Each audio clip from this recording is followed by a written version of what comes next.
Je vais vous laisser vous installer pour qu'on puisse reprendre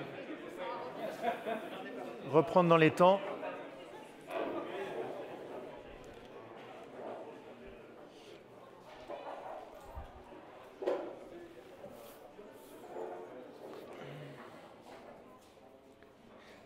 Alors, comme je vous l'ai indiqué tout à l'heure, on va passer à présent dans une phase beaucoup plus interactive de cette journée.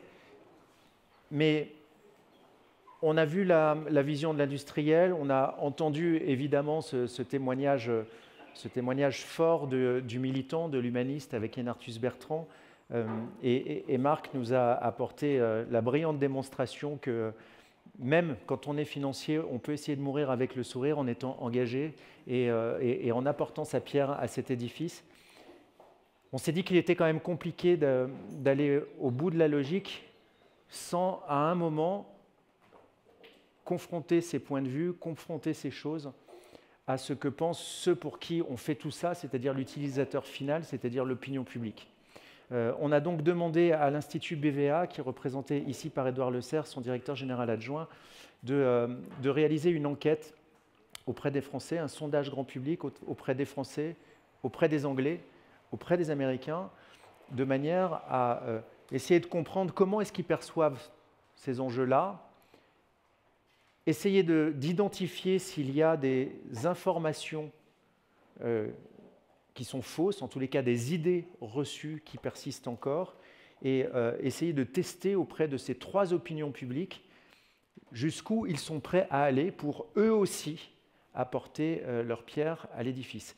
Donc on va commencer, avant d'ouvrir le débat avec nos invités ensuite, par donner la parole à Édouard Le Serre qui nous rejoint pour nous expliquer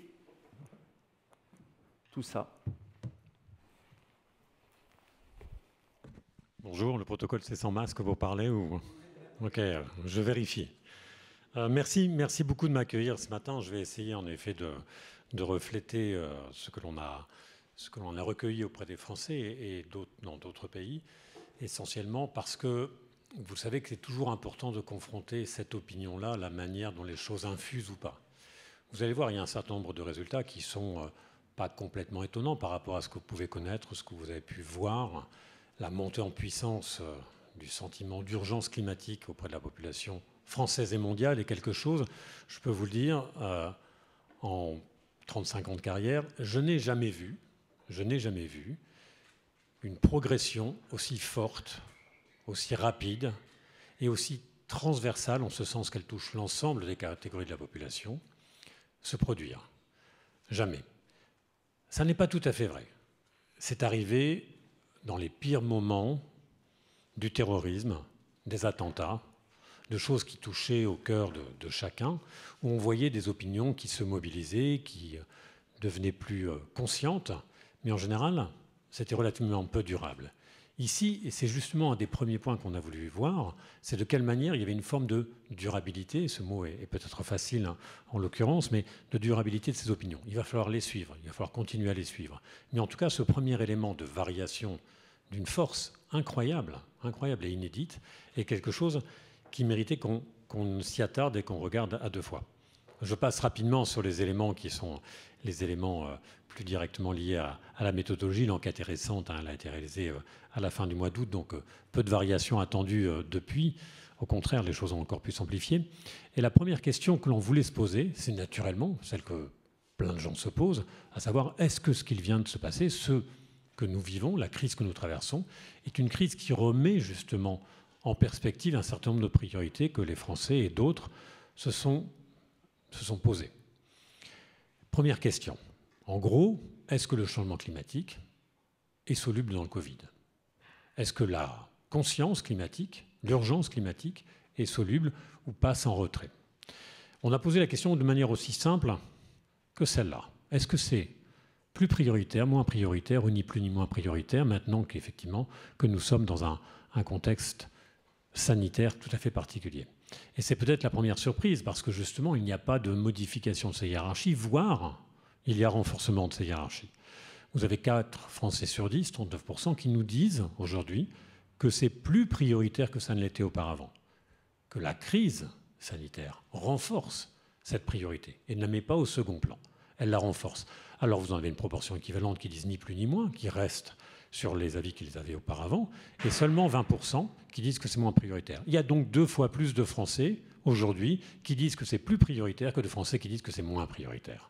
Le rapport est de 1 à 2 dans le sens d'une priorité renforcée. Alors, on pourra discuter de qu'est-ce qui explique cela. Naturellement, la place de l'homme dans la nature, sa vulnérabilité multiple, mais aussi des signes très clairement, palpables. Qu'est-ce qui s'est passé pendant cette période-là, notamment pendant le confinement? On a vu qu'il pouvait avoir des effets tout à fait directs, tout à fait réels, tout à fait palpables, d'une manière différente de consommer, d'une manière différente de se déplacer ou de ne pas se déplacer.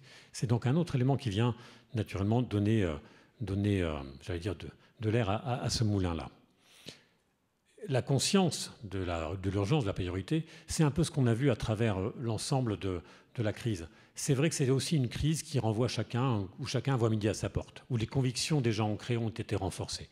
Il y a, dans plein de domaines, cette crise du Covid amène une forme de polarisation sur un certain nombre de sujets sur lesquels les gens sont ancrés et sont encore plus ancrés. On retrouve donc assez normalement, et vous le voyez là, de la manière dont les plus jeunes sont encore plus nombreux à se dire que cette priorité est encore plus importante. 46%, les 65 ans et plus étant 2 fois moins nombreux à le dire, parce qu'ils l'étaient eux aussi dès le départ. Mais il n'y a pas de catégorie pour laquelle, il faut le savoir, les gens disent que c'est moins prioritaire, est un élément majoritaire.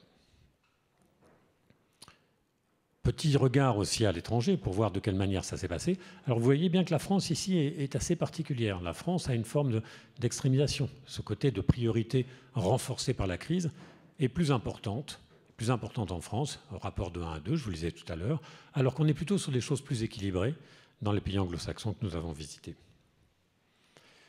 Deuxième élément, allez, on vient de se dire l'urgence, la priorité renforcée.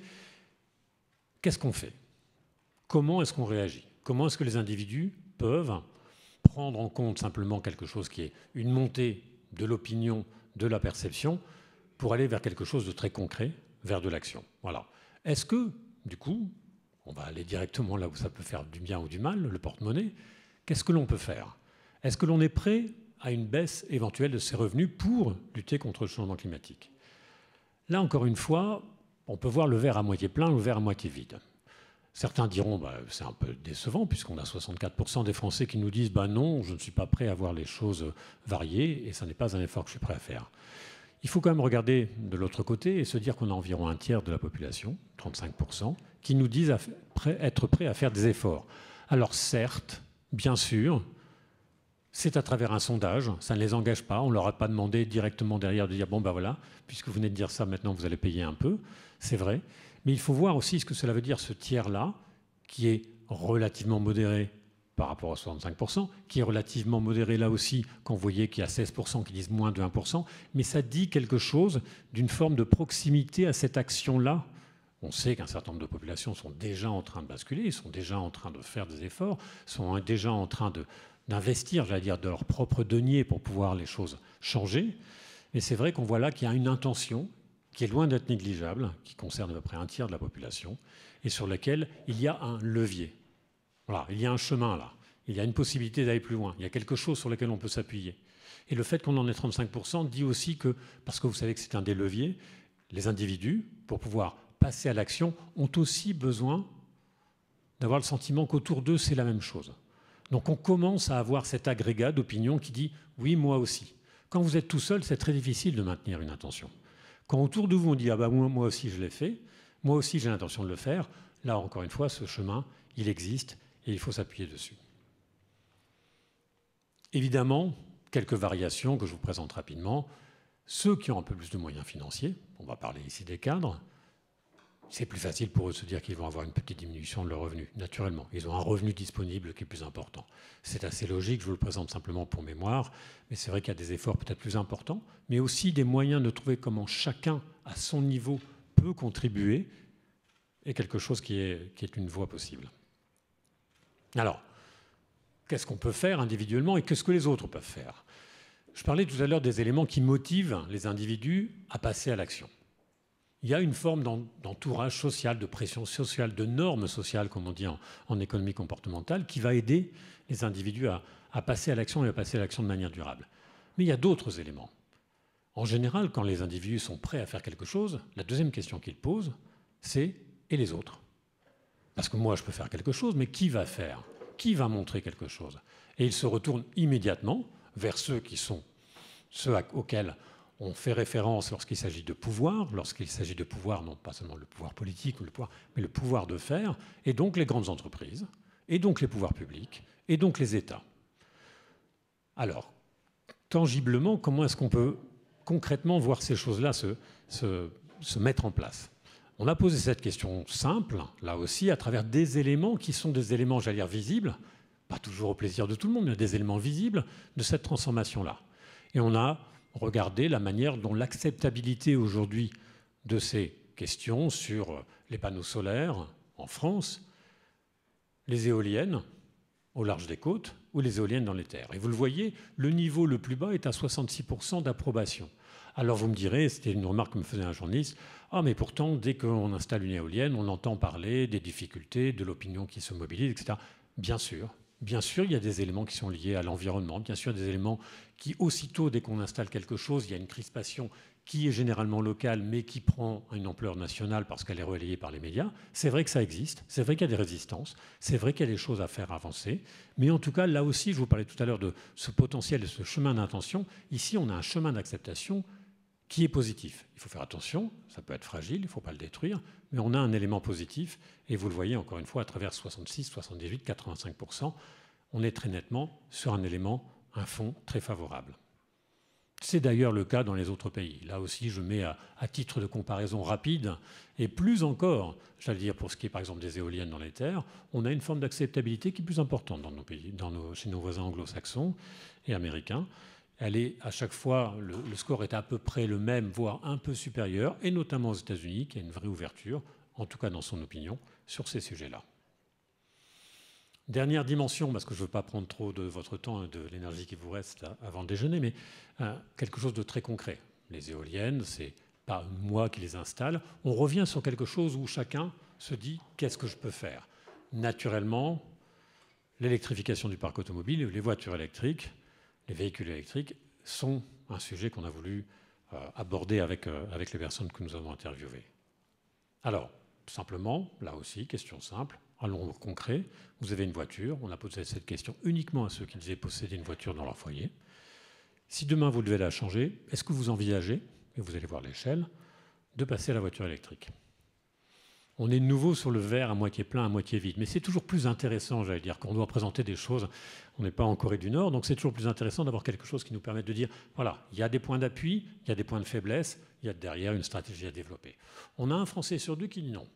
Qui dit non, moi ça ne m'intéresse pas, ou en tout cas je n'y vois pas d'intérêt, ou en tout cas, pour lesquels les freins aujourd'hui sont suffisamment forts pour qu'ils nous disent, ce n'est pas quelque chose que j'envisage de faire. Mais à l'inverse, vous avez une population non négligeable, 17%, je vais prendre cela, ce noyau, qui dit qu'il y a de grandes chances ou que c'est certain. Alors c'est certain, ce n'est pas énorme, ce n'est pas encore beaucoup, c'est 4%. Et 4% d'un changement de parc automobile à chaque renouvellement, ça finit par faire. C'est d'autant plus important que ce 17%, c'est 13 plus 14, c'est 28%, c'est 18-24.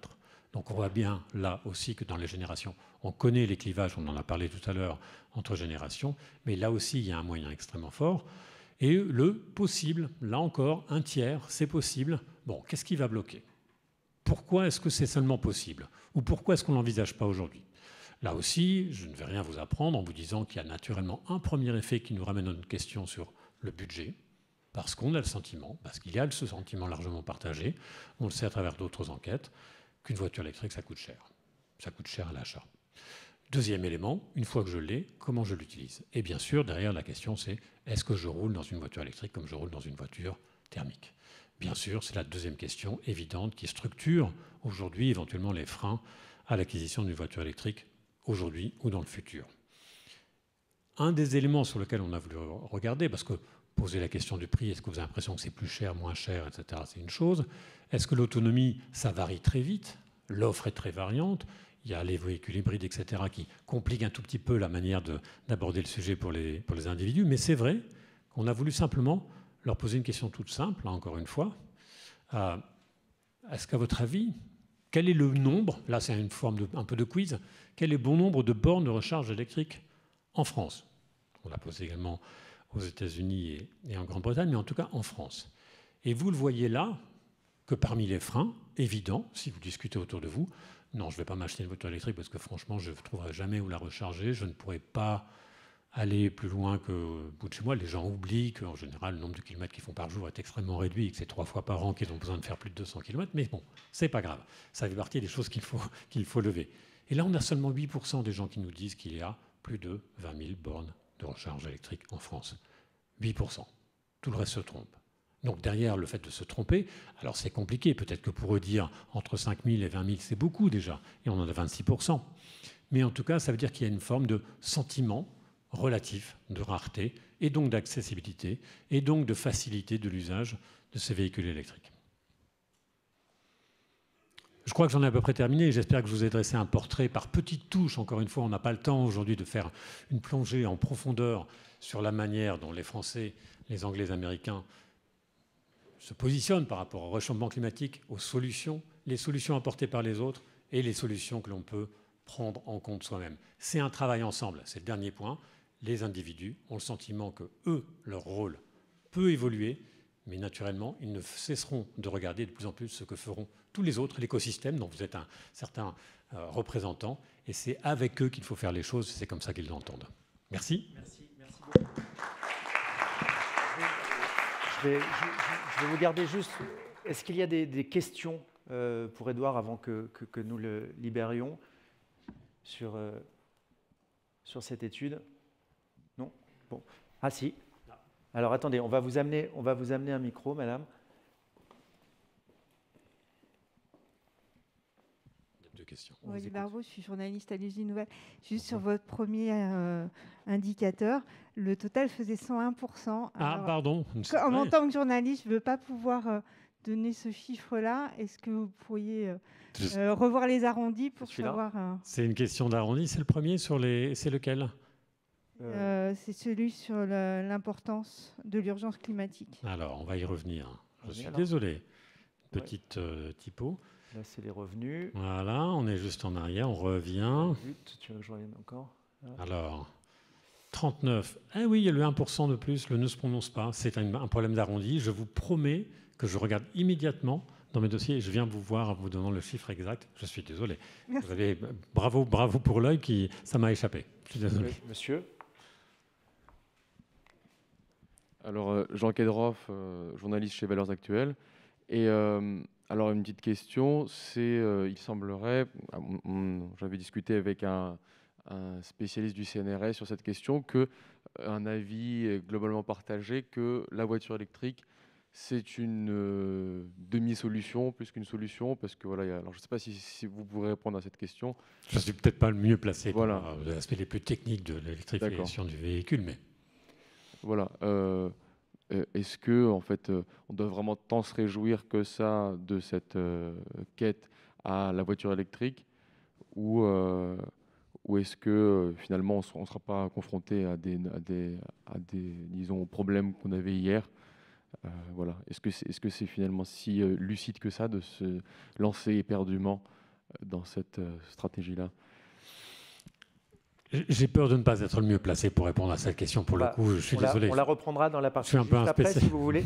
Parce que là, c'est plutôt l'opinion publique. Madame, oui? Brigitte Bornemann sur les énergies de la mer. Juste une question. Vous avez parlé du problème d'acceptabilité de l'éolien terrestre.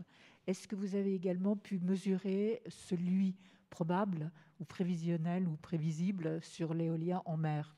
Oui, alors vous avez vu, hein, on a posé la question sur les deux types d'éoliens, puisqu'on a la question de l'acceptabilité pour l'installation d'éoliennes au large des côtes françaises. Voilà, donc qui est un peu supérieur à celui, l'acceptabilité, un peu supérieur. On a un tiers de tout à fait favorable, si on prend le tout à fait favorable, contre un quart Et on y reviendra lors du déjeuner, madame, avec la partie sur l'éolien en mer et les nouvelles solutions, les innovations qui permettent, je ne veux pas déflorer le sujet, mais de renforcer cette accessibilité. Je vous invite à rester à l'heure du déjeuner, en dehors du fait qu'il n'y aura pas de viande industrielle. Est-ce qu'il y a d'autres questions? Non? Oui? Oui, est-ce que vous, dans ce sondage, est-ce que vous avez essayé de savoir s'il y avait une perception d'autres leviers que l'électrification et les énergies renouvelables dans la population pour lutter contre le réchauffement climatique, changement des modes alimentaires, empreinte carbone de nos consommations? Est-ce que vous avez commencé à chercher ça? Alors, pas dans cette enquête sur laquelle on a voulu se concentrer sur ce sujet-là, vous l'avez vu, vous l'avez remarqué, c'est ce qu'on vous a présenté, mais je suis à votre disposition si vous voulez qu'on approfondisse, parce qu'il y a foultitude d'enquêtes sur le sujet, sur les différents éléments. Il y a des enquêtes au niveau de la Commission européenne, les enquêtes de l'Eurobaromètre, par exemple, explorent où nous avons réalisé récemment une enquête très importante, un baromètre que nous faisons avec la Banque européenne d'investissement, dont vous savez effectivement aujourd'hui l'engagement pour la lutte contre le réchauffement climatique. Et on a une très grosse enquête qui date de l'année dernière, on est en train de la renouveler. Mais je pourrais, en complément de ces éléments de l'enquête pour Nexans, vous apporter des éléments sur quels sont les éléments de motivation ou d'action que les Français et les Européens envisagent. Madame? Excusez-moi, j'ai oublié de vous poser une question. Quel est le panel et de quelle manière a-t-il été sollicité, s'il vous plaît? Alors, c'est une enquête qui a été réalisée online auprès de 1000... J'y reviens. Vas-y. Voilà. 1002 Français, 18 ans et plus, interrogés par Internet, c'est dans la fiche technique. Donc voilà, une enquête très classique aujourd'hui. Hein. Est-il une autre question? Non? Eh bien, je vais vous remercier. Et je vais aller vérifier mes chiffres. Édouard, voilà, je vous laisse vous rapprocher de madame pour donner le détail des chiffres. Merci à vous. Merci Édouard. On va donc passer à la deuxième partie. Avant d'inviter les experts à me rejoindre sur scène, je vous l'ai dit, cette partie, nous la souhaitons interactive et vous allez voir qu'on va même vous donner la parole. Mais pour poser des questions, soit vous avez envie de poser des questions comme ça, au débeauté, et vous le voyez, on vous amènera un micro. Soit vous souhaitez poser des questions écrites, retenez bien ce numéro de téléphone, le 06 44 63 11 18. Il vous permet de répondre aux questions que l'on vous pose. On va vous poser des questions, mais également de nous interroger. J'ai ici un petit appareil connecté qui marche à l'électricité et qui me permettra de recueillir l'ensemble de vos questions pour celles et ceux qui veulent les poser de manière tout à fait anonyme. On s'est dit que c'était beaucoup plus simple de vous donner accès à ça avec un numéro de téléphone plutôt qu'une énième application qui complique les choses.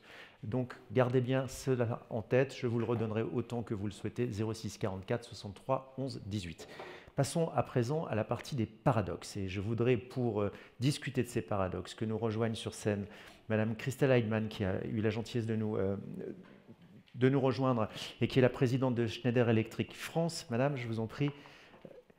Chris Guérin, le directeur général de Nexans, Marc Lewis, que je ne présente plus maintenant, et Emmanuel Fage, qui est donc associé chez Roland Berger et spécialiste de ces questions de l'électrification et plus généralement de l'énergie. J'ai envie de commencer avec vous, Emmanuel. Vous devez avoir un micro normalement à votre nom pour éviter toute manipulation superflue. J'ai envie de commencer avec vous. Vous avez réalisé, Chris le disait, une étude inédite pour poser en fait les constats sur la question de l'électrification du monde, de sorte qu'ensuite on puisse se consacrer, comme je le disais, sur les paradoxes, c'est-à-dire pas se cacher derrière notre petit doigt sur les difficultés qui sont devant nous, mais au contraire les mettre sur la table et essayer d'en discuter. Alors, pour qu'on puisse discuter des difficultés qui sont devant nous, faut-il commencer par connaître les difficultés qui sont devant nous? Est-ce que vous pouvez rapidement nous dresser un résumé du constat que vous faites et des difficultés que ça soulève?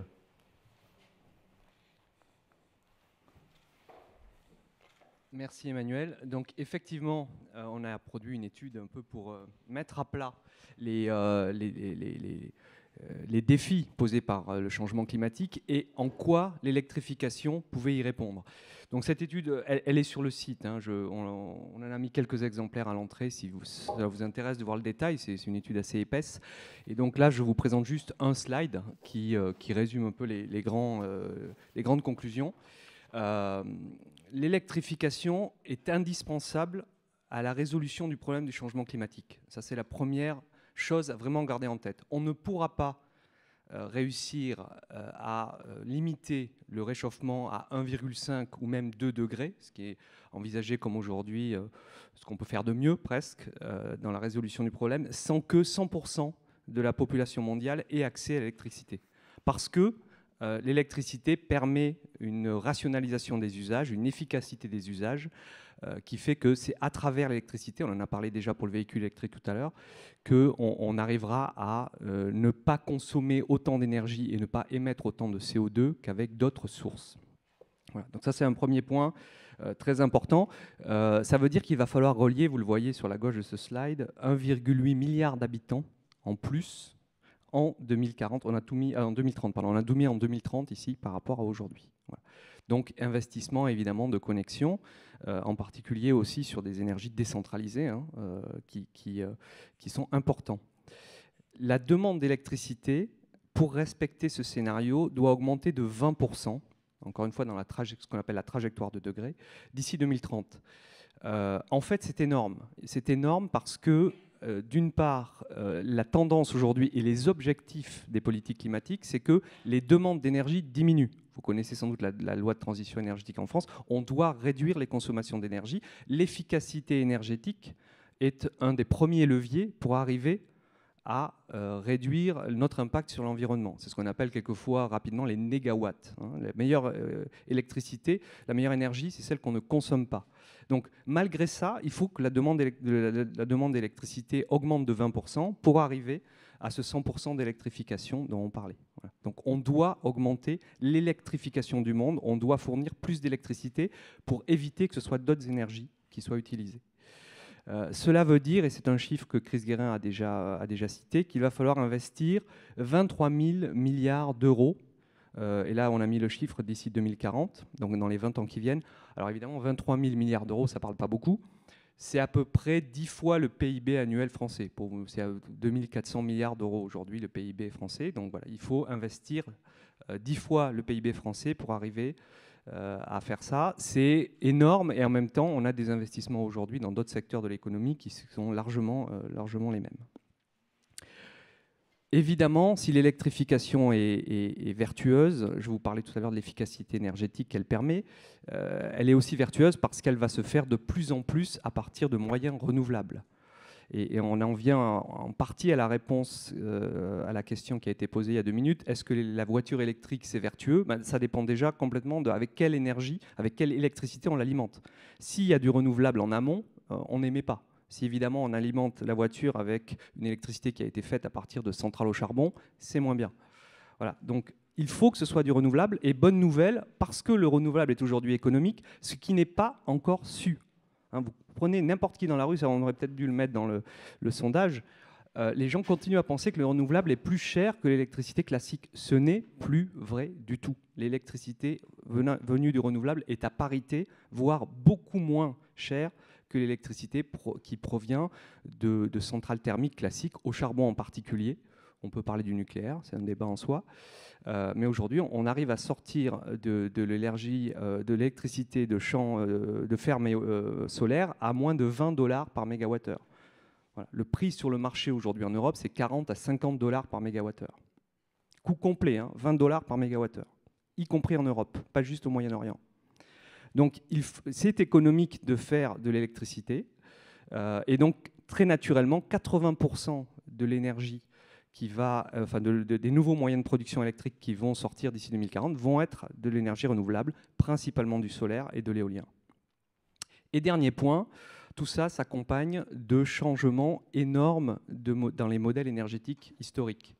Historiquement, on faisait des grosses centrales, de plus en plus grosses, là aussi charbon, gaz, nucléaire, qui produisaient sur des réseaux centralisés avec des très hauts niveaux de tension, etc.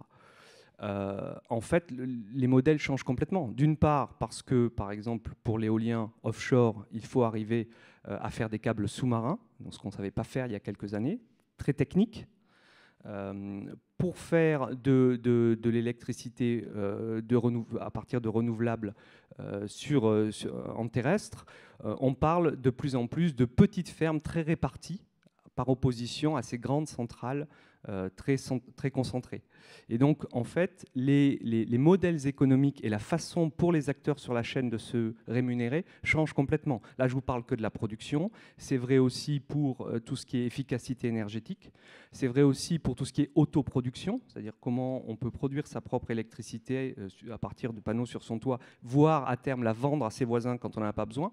Voilà, tout ça est en train de bouger à toute allure. C'est aussi une partie de l'étude. Donc les constats sont clairs.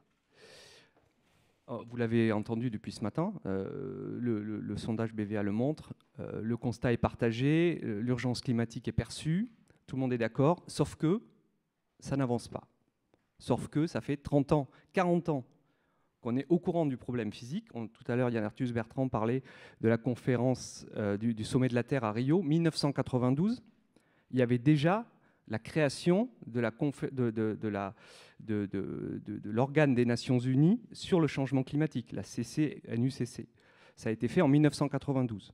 On est des années plus tard et d'innombrables Conference of the Parties plus tard, administrées par l'ONU, les émissions n'ont jamais arrêté d'augmenter, elles accélèrent. Le Covid ne va rien changer à nos émissions globales sur l'année. Voilà. Donc au final, ça n'avance pas, tout le monde a conscience du problème, tout le monde est d'accord et rien ne se fait. Donc on a essayé de lister une série de paradoxes qui peuvent, et c'est ça qu'il faut qu'on discute, parce que pour aller de l'avant maintenant, il faut résoudre ces paradoxes. Qu'est-ce qui bloque? On n'a pas les conditions pour que l'action soit vraiment prise. On en a listé quelques-uns, évidemment il y en a beaucoup plus, mais on a essayé de résumer quelques grands points ici.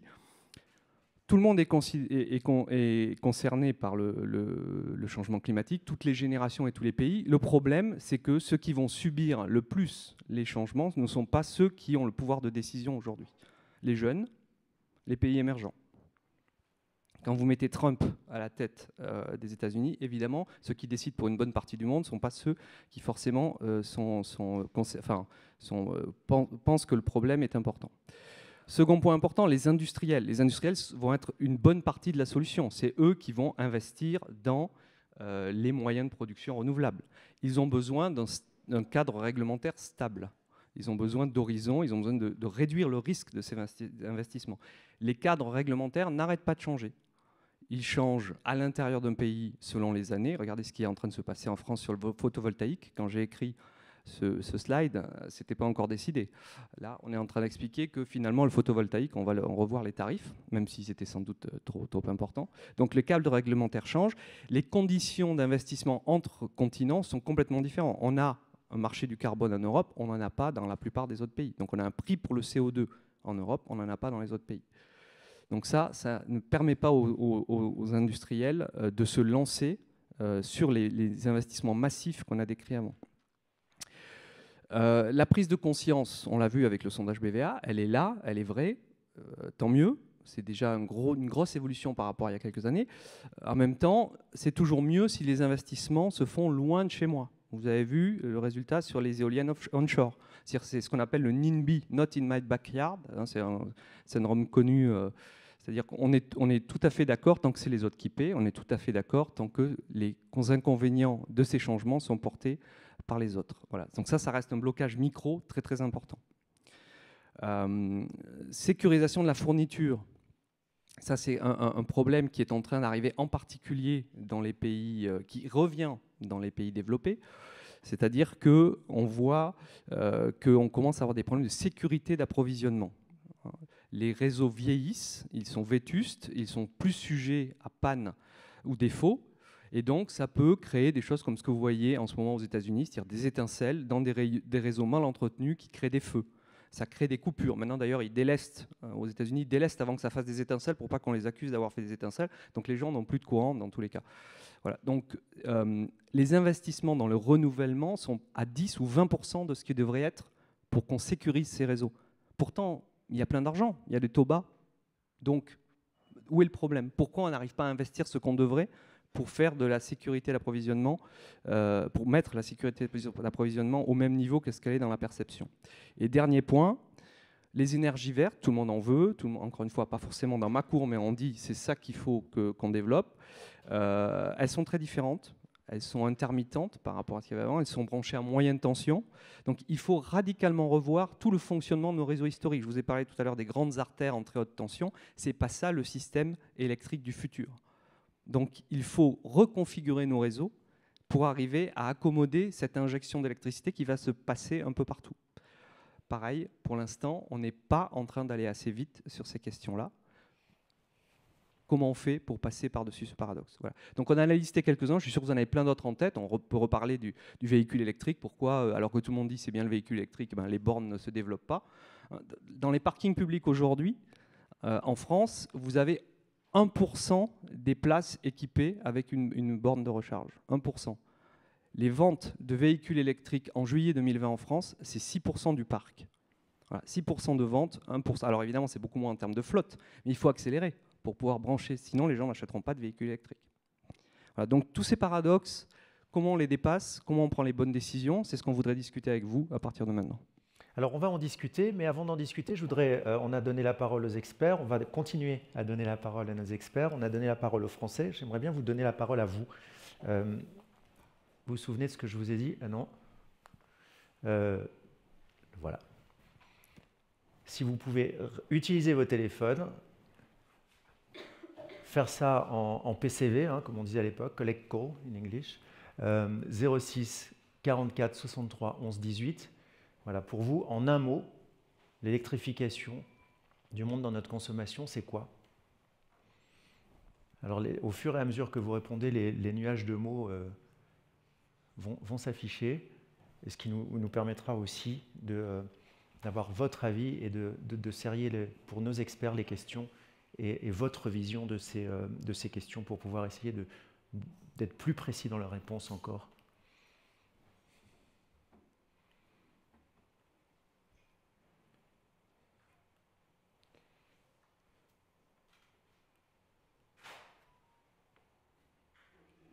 Alors visiblement, il y a beaucoup de nécessaires.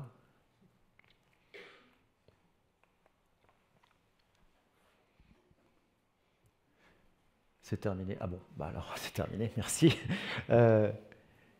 Nécessaire, responsable, indispensable, une course sans fin, confort, non-sens, flexible, vital, en hausse, à accélérer.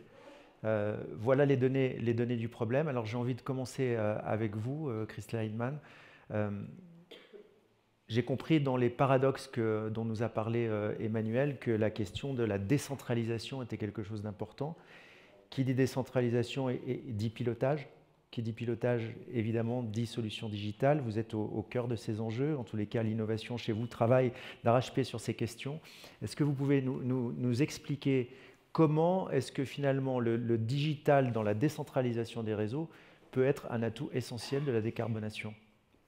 Oui, avec plaisir. Alors, d'abord, je ne pense pas que ce soit un paradoxe. Je pense juste qu'on va vers des systèmes énergétiques qui sont beaucoup plus complexes, parce qu'effectivement, il y a cette décentralisation, alors que les réseaux ont été conçus finalement avec quelques grosses centrales de production et puis une distribution monodirectionnelle de l'énergie. Donc il y a effectivement cette décentralisation avec des modes, enfin des réseaux et de la production d'énergie renouvelable beaucoup plus décentralisés. Mais la vraie révolution, c'est qu'on est avec des énergies qui sont intermittentes sur les énergies renouvelables. Et c'est ça finalement qui complexifie beaucoup la gestion des réseaux. Alors ce n'est pas de la science-fiction, il n'y a pas besoin d'innovation. Il y a beaucoup, les technologies digitales, en l'occurrence, existent pour aider les gérants de réseaux électriques à gérer cette intermittence, à balancer entre la demande et l'offre. Il faut bien voir qu'on a toujours finalement conçu les systèmes électriques pour adapter la production à la demande. Et en fait, ce que le digital apporte, et c'est ça la vraie révolution, c'est qu'on va pouvoir adapter la consommation en fait, à la réalité de ce qu'on veut ou de ce qu'on peut produire. Donc le digital, ça permet effectivement, de faire de l'efficacité énergétique. Et la première, alors ça a été largement dit, mais on a un système, alors je ne vais pas revenir, Yann ce matin a été éloquent sur l'inefficacité, on va dire, de notre système mondial de production. Et dans l'énergie, c'est une vraie réalité. Si on regarde les bâtiments, 45% de la consommation énergétique en France, les bâtiments sont largement inefficaces. Alors là, il y a plein de paradoxes, hein, parce que les solutions, on les connaît, c'est très très long à mettre en œuvre pour plein de raisons. Gouvernement après gouvernement, il y a des mesures qui sont annoncées. Néanmoins, je prends l'exemple des bâtiments tertiaires. Donc il y a un décret tertiaire qui est enfin sorti avec des engagements de réduire la consommation de 40% dans les bâtiments. Je veux dire, tout bâtiment neuf qui sort aujourd'hui est largement efficace parce que les normes sont en place, parce que les techniques sont là. Maintenant, dans l'usage des bâtiments, c'est là que le digital intervient. Les solutions de pilotage dans le bâtiment permettent de faire des gains colossaux.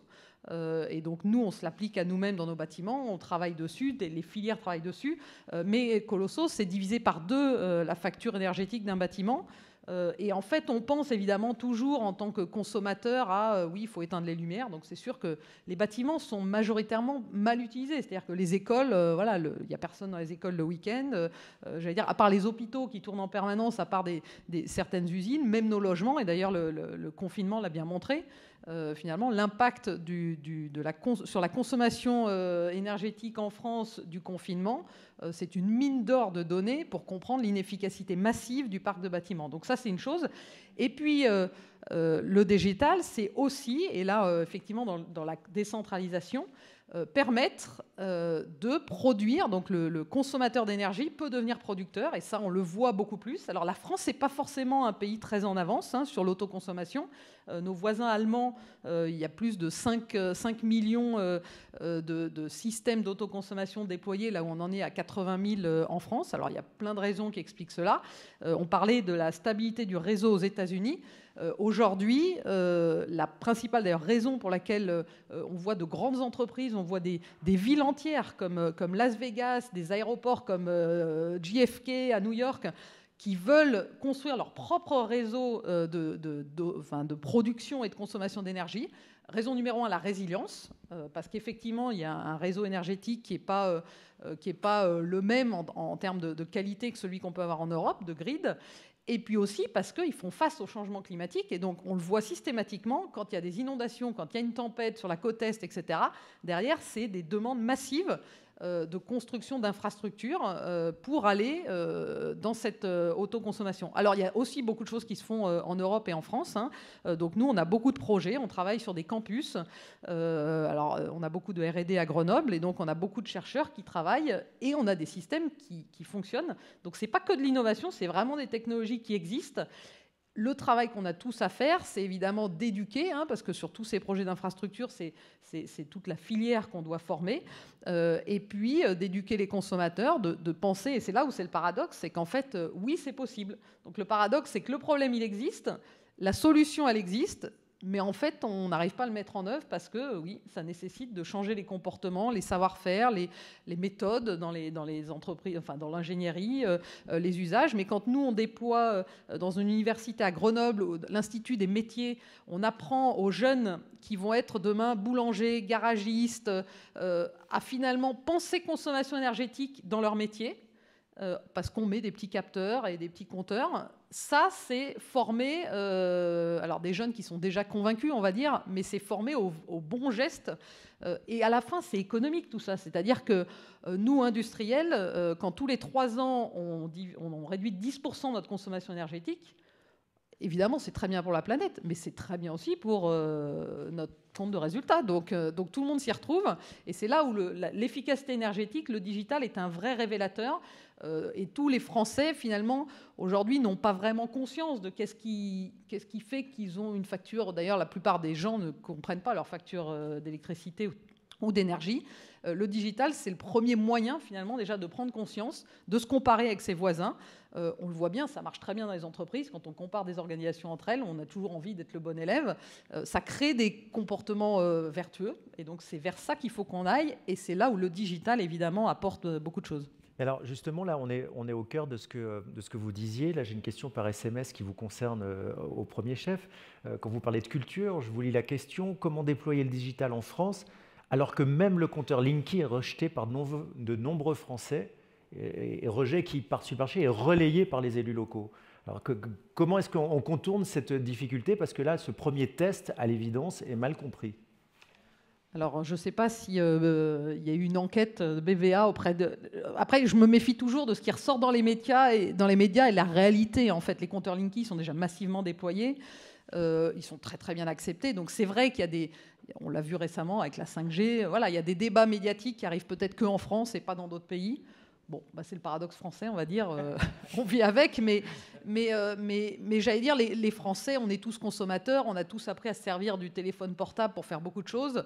Et donc, au-delà, d'ailleurs, le compteur Linky est une source de données, mais ce n'est pas la seule. Il y a beaucoup d'autres solutions qui existent pour avoir finalement accès à ces données. Voilà, donc effectivement, c'est le paradoxe français, on va dire. Alors j'en ai une deuxième qui est en France, le problème de la décentralisation électrique est un régulateur de la CRE qui pense comme au 19e siècle, alors que consommateurs, entreprises et collectivités sont prêts et appétents à des circuits courts de l'énergie et à l'autoconsommation. Quelle voie pour réinventer la régulation et laisser ces investissements se réaliser ? Alors, je ne me permettrai pas de critiquer la CRE, le régulateur, même si je ne suis pas une entité régulée, mais c'est vrai qu'on a un système... La CRE essaye de défendre aussi un réseau électrique qui est de qualité, qui est financé quelque part par la facture de tous les Français. Donc si demain tous les Français se déconnectaient du réseau électrique, il faudrait bien trouver un moyen quand même de le financer. Donc il y a des vrais enjeux économiques derrière.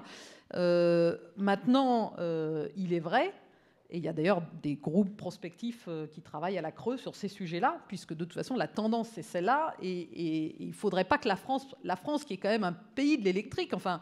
On a une filière, Schneider Electric en est un bon exemple. Il y a des champions de l'électrique, on va dire, de l'énergie, qui sont finalement français parce que la France a investi massivement dans l'énergie nucléaire et donc il y a toute cette filière électrique. Les standards mondiaux dans l'électricité ont été beaucoup influencés par les Français. Il ne faudrait pas qu'on rate le virage de la décentralisation des systèmes énergétiques si on veut garder finalement ce leadership, on va dire, technologique. Alors, justement, le mot a été lâché, Marc. Régulation. Oui, mais je voulais juste revenir sur cette question-là parce que un critique que j'ai entendu très souvent il y a 15 ans, avant la révolution renouvelable, c'était que le renouvelable allait rajouter beaucoup de problèmes techniques au réseau, justement, et qu'on ne pouvait pas se permettre le risque des blackouts, etc. Comme Christelle a dit, l'Allemagne, par exemple, est très avancée en ce qui concerne les renouvelables, l'autoconsommation. Et l'Allemagne a pourtant le réseau électrique le plus fiable du monde. Et une base industrielle hyper sophistiquée. Je pense que c'est l'économie qui exporte le plus de produits industriels du monde. Et pourtant, 47% aujourd'hui de leur électricité vient des sources renouvelables. Donc il faut absolument changer d'esprit en ce qui concerne le risque d'interruption réseau des renouvelables. Ça n'existe pas. C'est un mythe. Et il se trouve, après 15 ans, il y a toujours des mythes comme ça, il y a toujours le mythe des subventions, etc. Ce sont des mythes qui ont... Bon, en ce qui concerne les interruptions, c'était jamais vrai. En ce qui concerne les subventions, c'était vrai, mais c'est plus vrai. Parce que, voilà. Donc je pense que c'est un point important que je voulais... Alors, avant qu'on passe avec vous sur la régulation, l'harmonisation, les marchés, est-ce qu'il y a des questions en particulier sur le digital, sur l'apport du digital dans l'énergie décentralisée et la décarbonation? On va vous donner un micro, madame. Bonjour, Colette Lefiner, je suis au conseil d'administration d'EDF et j'étais à celui de Nexans. Voilà, je pense effectivement que le digital a énormément de potentiel. Je pense qu'on n'en met pas assez sur les réseaux électriques parce que les règles qui permettent de calculer des tarifs incluent seulement les investissements physiques, c'est-à-dire les investissements dans le cuivre en quelque sorte, et pas assez les investissements digitaux. Donc je pense qu'on parle de la CRE, je pense que les règles de calcul de tarifs devraient inclure rémunérer au fond le gestionnaire de réseau aussi sur ces investissements digitaux. Voilà. Alors, juste peut-être un petit commentaire, parce que quand on parle de digital, on a tous nos réflexes de consommateurs et donc d'application. Quand on parle, et en l'occurrence quand Schneider Electric travaille sur les technologies digitales pour le réseau électrique, c'est aussi de l'Internet des objets, c'est aussi des équipements qui deviennent smart. dans lequel on embarque des compteurs. Donc ça se traduit aussi par quelque chose de physique et avec voilà, du hardware et puis du software embarqué sur du hardware. Donc effectivement, je pense qu'il doit y avoir un moyen de le valoriser et d'en tenir compte. Et d'ailleurs, c'est des sujets dont on parle largement avec nos grands clients en France. Edouard ? Juste pour tenter de répondre à votre question, je n'ai pas d'enquête spécifique sur Linky, mais ce que j'ai pu voir à propos de Linky, c'est que les Français sont avant tout, lorsqu'on les interroge sur le sujet, disent « j'aimerais pouvoir avoir le choix ». C'est ça l'essentiel. C'est-à-dire quand ils ont le sentiment que c'est quelque chose qui est venu à eux, alors chargé de toute une série de choses avec comment c'est la méfiance à l'égard des données, leur usage, etc. Linky était un des premiers symboles, en plus très visible. C'était un choix un peu particulier, mais c'est surtout la question de l'absence de choix. Donc je pense qu'il y a peut-être eu quelques petits défauts sur la manière de le pousser, de le faire avancer. Je pense que, voilà, on va vous proposer quelque chose, choisissez-le ou pas, ça aurait très nettement facilité les choses. Moi, c'est un point de vue personnel. Mais en tout cas, voilà, sur les Français Linky, c'est les petites informations que j'ai. Merci. Est-ce qu'il y a d'autres questions sur ce sujet? Alors, je voudrais qu'on passe maintenant avec vous, Marc, à la question évidemment de la régulation et de l'harmonisation, puisque si j'ai tout suivi en vous lisant et en vous écoutant, le marché du carbone est extraordinairement volatile, et puis les prix dans une région du monde ne sont pas les mêmes dans une autre. Et quand on est dans la compensation à laquelle vous faisiez référence tout à l'heure, on se dit, mais est-ce qu'un jour on va réussir à harmoniser tout ça d'une part? Et deuxièmement, est-ce que ce sera stable dans la durée? Parce que les investisseurs, les industriels qui investissent, qui sont devant vous, ont besoin de temps pour rentabiliser leurs investissements. Et si on leur change les règles du jeu au gré de nouvelles majorités politiques tous les 3 ou 4 ans, les investissements n'ont pas le temps de trouver le retour qu'ils doivent trouver. Comment est-ce qu'on peut... Oui. C'est quoi l'horizon? Oui, alors, sur la première question, est-ce qu'on aura un prix, si j'ai bien compris votre question, est-ce qu'il y aura un jour un prix uniforme de CO2 dans le monde, tel comme il y a par exemple pour le pétrole? Difficile, je pense. Quand vous voyez l'écart entre, par exemple, l'Europe et les États-Unis actuellement, sous l'administration actuelle, très difficile à prévoir. Il y a des élections, on va voir ce que ça donne, mais c'est clair qu'il y a des différences majeures entre les différentes régions du monde, et j'ai du mal à croire qu'il y aura un jour un prix uniforme dans le monde, dans ce sens-là. Si vous regardez par exemple les prognostications de l'Agence internationale énergétique, eux, ils font tout d'abord une différence entre les pays développés et les pays émergents, parce qu'il faut pouvoir accepter politiquement aussi un niveau de prix quelconque. Mais tout cela dit, je pense la tendance globalement pour le prix de CO2 doit être forcément... il doit y avoir une appréciation du prix globalement CO2 si vraiment on veut résoudre le problème de changement climatique. Ça, c'est sûr. Ça, c'était la logique d'ailleurs de ce que la Commission européenne a annoncé la semaine dernière, avec l'augmentation de l'ambition pour réduire les émissions jusqu'à 2030, 55% par rapport à 90 au lieu de 40%. Donc, je pense qu'il y aura toujours un peu des inégalités de prix partout dans le monde en ce qui concerne le prix de CO2, mais avec une tendance à l'augmentation globalement. Pardon, ça veut dire qu'il peut y avoir demain du dumping carbone, si j'ose cette expression? Ah, bah le dumping, ça c'est une subtilité dedans, oui. C'est intéressant aussi parce que l'Union européenne est en train de regarder d'abord la possibilité de mettre en place ce qu'ils appellent un ajustement de frontière, un Border Adjustment Mechanism, un mécanisme d'ajustement à la frontière européenne pour faire en sorte que les entreprises européennes ne soient pas pénalisées par le fait qu'eux, ils doivent payer un prix de CO2, mais les concurrents cimentiers, d'acier, qui vendent le produit en Europe ne sont pas confrontés par...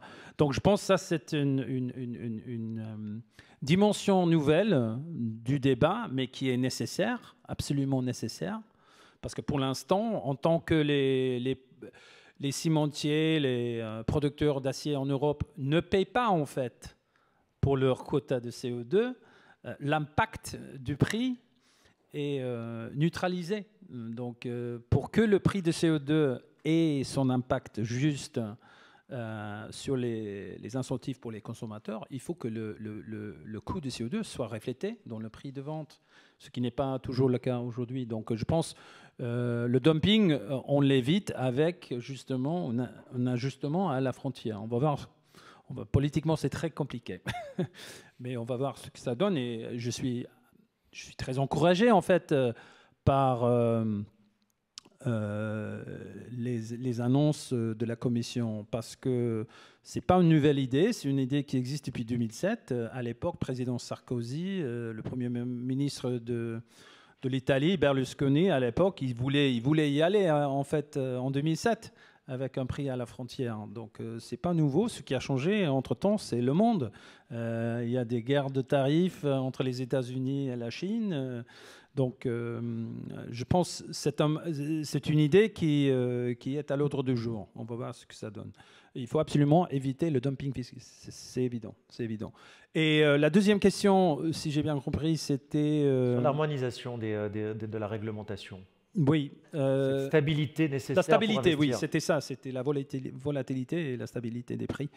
Je pense déjà en Europe, on a deux choses qui ont stabiliser beaucoup le prix du CO2 en fait. On a eu l'introduction d'un nouveau mécanisme il y a 2 ans, l'année dernière en fait, le mécanisme de stabilité, mécanisme de réserve de stabilité, Market Stability Reserve en anglais, qui en quelque sorte est un type de banque centrale pour le CO2. Alors, à différence des banques centrales, ce mécanisme-là n'a pas la discrétion d'aller dans le marché pour acheter et vendre les quotas tel comme il veut, mais il est là, le marché en est conscient et ça aide beaucoup à stabiliser le prix lors des chocs externes. Et on est en train de vivre cette année le plus grand choc aux émissions en Europe qu'on n'a jamais vu avec le Covid. Normalement, les émissions CO2 dans le système ETS vont être en baisse entre 15 et 20%. C'est plus qu'on a vécu dans la crise financière en 2009. Donc, si le mécanisme n'était pas là, je pense, au lieu d'avoir un prix de CO2 aujourd'hui de 27 € la tonne, on serait déjà à 10 € la tonne. Donc, ça a énormément changé la chose. Donc, les régulateurs ont déjà compris les leçons de 2009. Ça, c'est le premier point. Mais le deuxième point, et pour moi, le point beaucoup plus important, c'est que maintenant, on sait ce que c'est la fin du jeu. On a un engagement politique pour la neutralité carbone jusqu'à 2050. Ça change complètement la mentalité des acteurs dans le marché. Mais pardon d'être irrévérencieux, mais en général, les politiques ont pour habitude de faire des promesses qui n'engagent que ceux qui les reçoivent. Alors, est-ce que c'en est une de plus ou est-ce que vous pensez sérieusement que celle-là sera tenue ? Moi, je pense, après 15 ans d'être dedans sur le changement climatique, je pense qu'il y a plusieurs éléments qui ont changé. D'abord, ce n'est pas seulement un engagement politique. Jusqu'à la fin de l'année, ça sera un engagement légal. Ça va rentrer dans la législation de l'Europe. Ça change beaucoup parce qu'il y a une obligation légale. Deuxièmement, je pense qu'il y a une prise de conscience de la part de toute la société qui n'était pas là il y a 15 ans. Et surtout, parmi les jeunes, les gens qui commencent à rentrer dans la force de travail, qui commencent à prendre même des positions d'influence, comme Emmanuel a dit. La plupart des gens qui sont affectés de manière difficile par le changement climatique, c'est des gens qui n'ont pas le pouvoir de décision. Mais il y a de plus en plus de jeunes qui rentrent dans des positions d'influence, heureusement d'ailleurs, qui en sont conscients, beaucoup plus conscients que ma génération, il faut le dire. Moi, j'étais formé dans les années 70 et 80, quand c'était pas du tout prévu. Et donc, je pense que les jeunes-là, mes propres filles, par exemple, sont beaucoup plus conscientes du changement climatique que moi, je ne l'étais à leur âge. Donc, ça change complètement aussi la chose parce que ça mettra beaucoup plus de pression sur les politiciens. En fait. Je voudrais rebondir sur le nuage de mots qu'on a vu tout à l'heure. Il y a un mot qui m'a un petit peu sauté aux yeux et qui est coûteux. L'électrification du monde dans nos consommations, ça va être coûteux. Est-ce que pour vous, le coût est au cœur de l'acceptabilité de cette électrification, et est-ce que c'est une idée reçue que l'électrification du monde est plus coûteuse que le monde dans lequel on vit, ou c'est une fausse idée? Pour moi, c'est une fausse idée. C'est une fausse idée. La thèse que je vous ai présentée tout à l'heure, pour moi, c'est de plus en plus clair en fait que de persister avec les fossiles, c'est ça la voie la plus chère. En fait, c'est beaucoup plus bon marché de continuer avec l'innovation de renouvelables, de stockage. Il faut du stockage. C'est ça, pour moi, la partie qui manque encore. Donc le stockage est majeur, très importante. Mais comme j'ai dit tout à l'heure, moi, je suis convaincu, et je pense que c'est une évidence, que les renouvelables, c'est une source d'énergie déflationnaire. Déflationnaire. Je pense que ça n'a pas été compris encore, la taille de cette...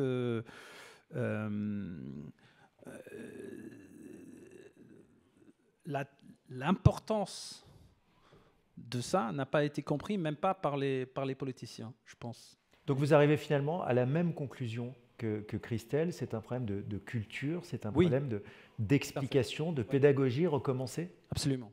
Alors, est-ce qu'il y a des questions pour Marc sur ces affaires à la fois de régulation des prix et d'harmonisation et de sécurisation de la réglementation? Non? Parce que j'en ai pas vu arriver là non plus. On va donc passer à la suite, Chris, qui est la question qui est un peu votre marotte, que vous répétez à l'envi, qui est la sécurisation et surtout la modernisation, le renouvellement des réseaux. On a vu en Californie cet été, à la gare Montparnasse, de manière malheureusement pour les usagers de cette gare répétitive, il y a des coupures, et des coupures qui sont de plus en plus importantes. Alors pardon, je vais mettre les pieds dans le plat, mais est-ce que d'abord vous pensez qu'on peut craindre un risque de blackout dans les semaines ou les mois qui viennent, et comment est-ce qu'on peut concrètement l'éviter, sauf simplement à appeler à dépenser des milliards pour tout changer?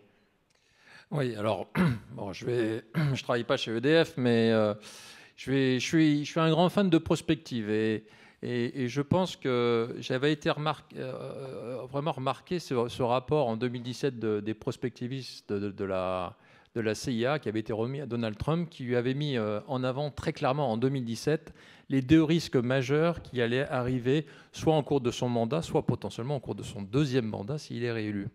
Le premier, il a été clairement écrit, il est dans un livre que vous pouvez acheter sur Amazon. Le premier, c'est un risque pandémique d'origine animale provenant d'Asie. Ça a été écrit en 2017 et il est clairement exprimé dans ce rapport que ce risque pandémique d'origine animale provenant d'Asie arrivera avant 2022 et touchera le monde entier.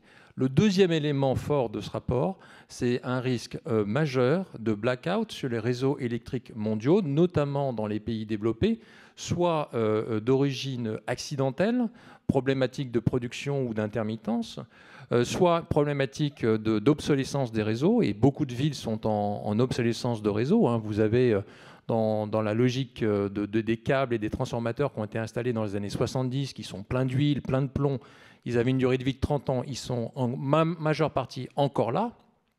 Et le troisième élément qui peut générer ce blackout, c'est une cyberattaque. Voilà. Donc ça a été écrit en 2017. On n'a pas cru au risque pandémique. On ne croit pas au risque de blackout, mais malheureusement, c'est quelque chose qui nous pend au nez dans les prochaines années, qu'elles soient accidentelles ou non accidentelles. Moi, je pense qu'il y a quand même une conscience très forte là, et je pense que le Covid est aussi une opportunité, une crise qui se transforme en opportunité sur cette volonté d'être de plus en plus acteur d'une électrification durable. Nous, on le voit très fortement, puisque Nexans est au cœur de la transition énergétique. On pose les câbles qui qui justement véhiculent cette énergie. On vient de poser un câble majeur qui nous a pris 2 ans d'installation entre l'Allemagne et la Norvège, un câble d'une longueur de 700 km, 500 km en fond sous-marin, 200 km du côté terrestre, où l'Allemagne, qui, comme l'a dit Marc, dépend à 45% de son réseau électrique des énergies renouvelables, et notamment des fermes éoliennes, ne pouvant pas stocker, envoie tous ces excès d'énergie éolienne dont il n'a pas besoin à travers ce câble vers la Norvège qui a une capacité de stockage hydroélectrique et qui, quand l'Allemagne en aura besoin, pourra renvoyer à travers ce câble de 700 km qui pèse 10 000 tonnes, c'est le poids de la tour Eiffel que nous avons installé, qui vous pourra renvoyer en Allemagne.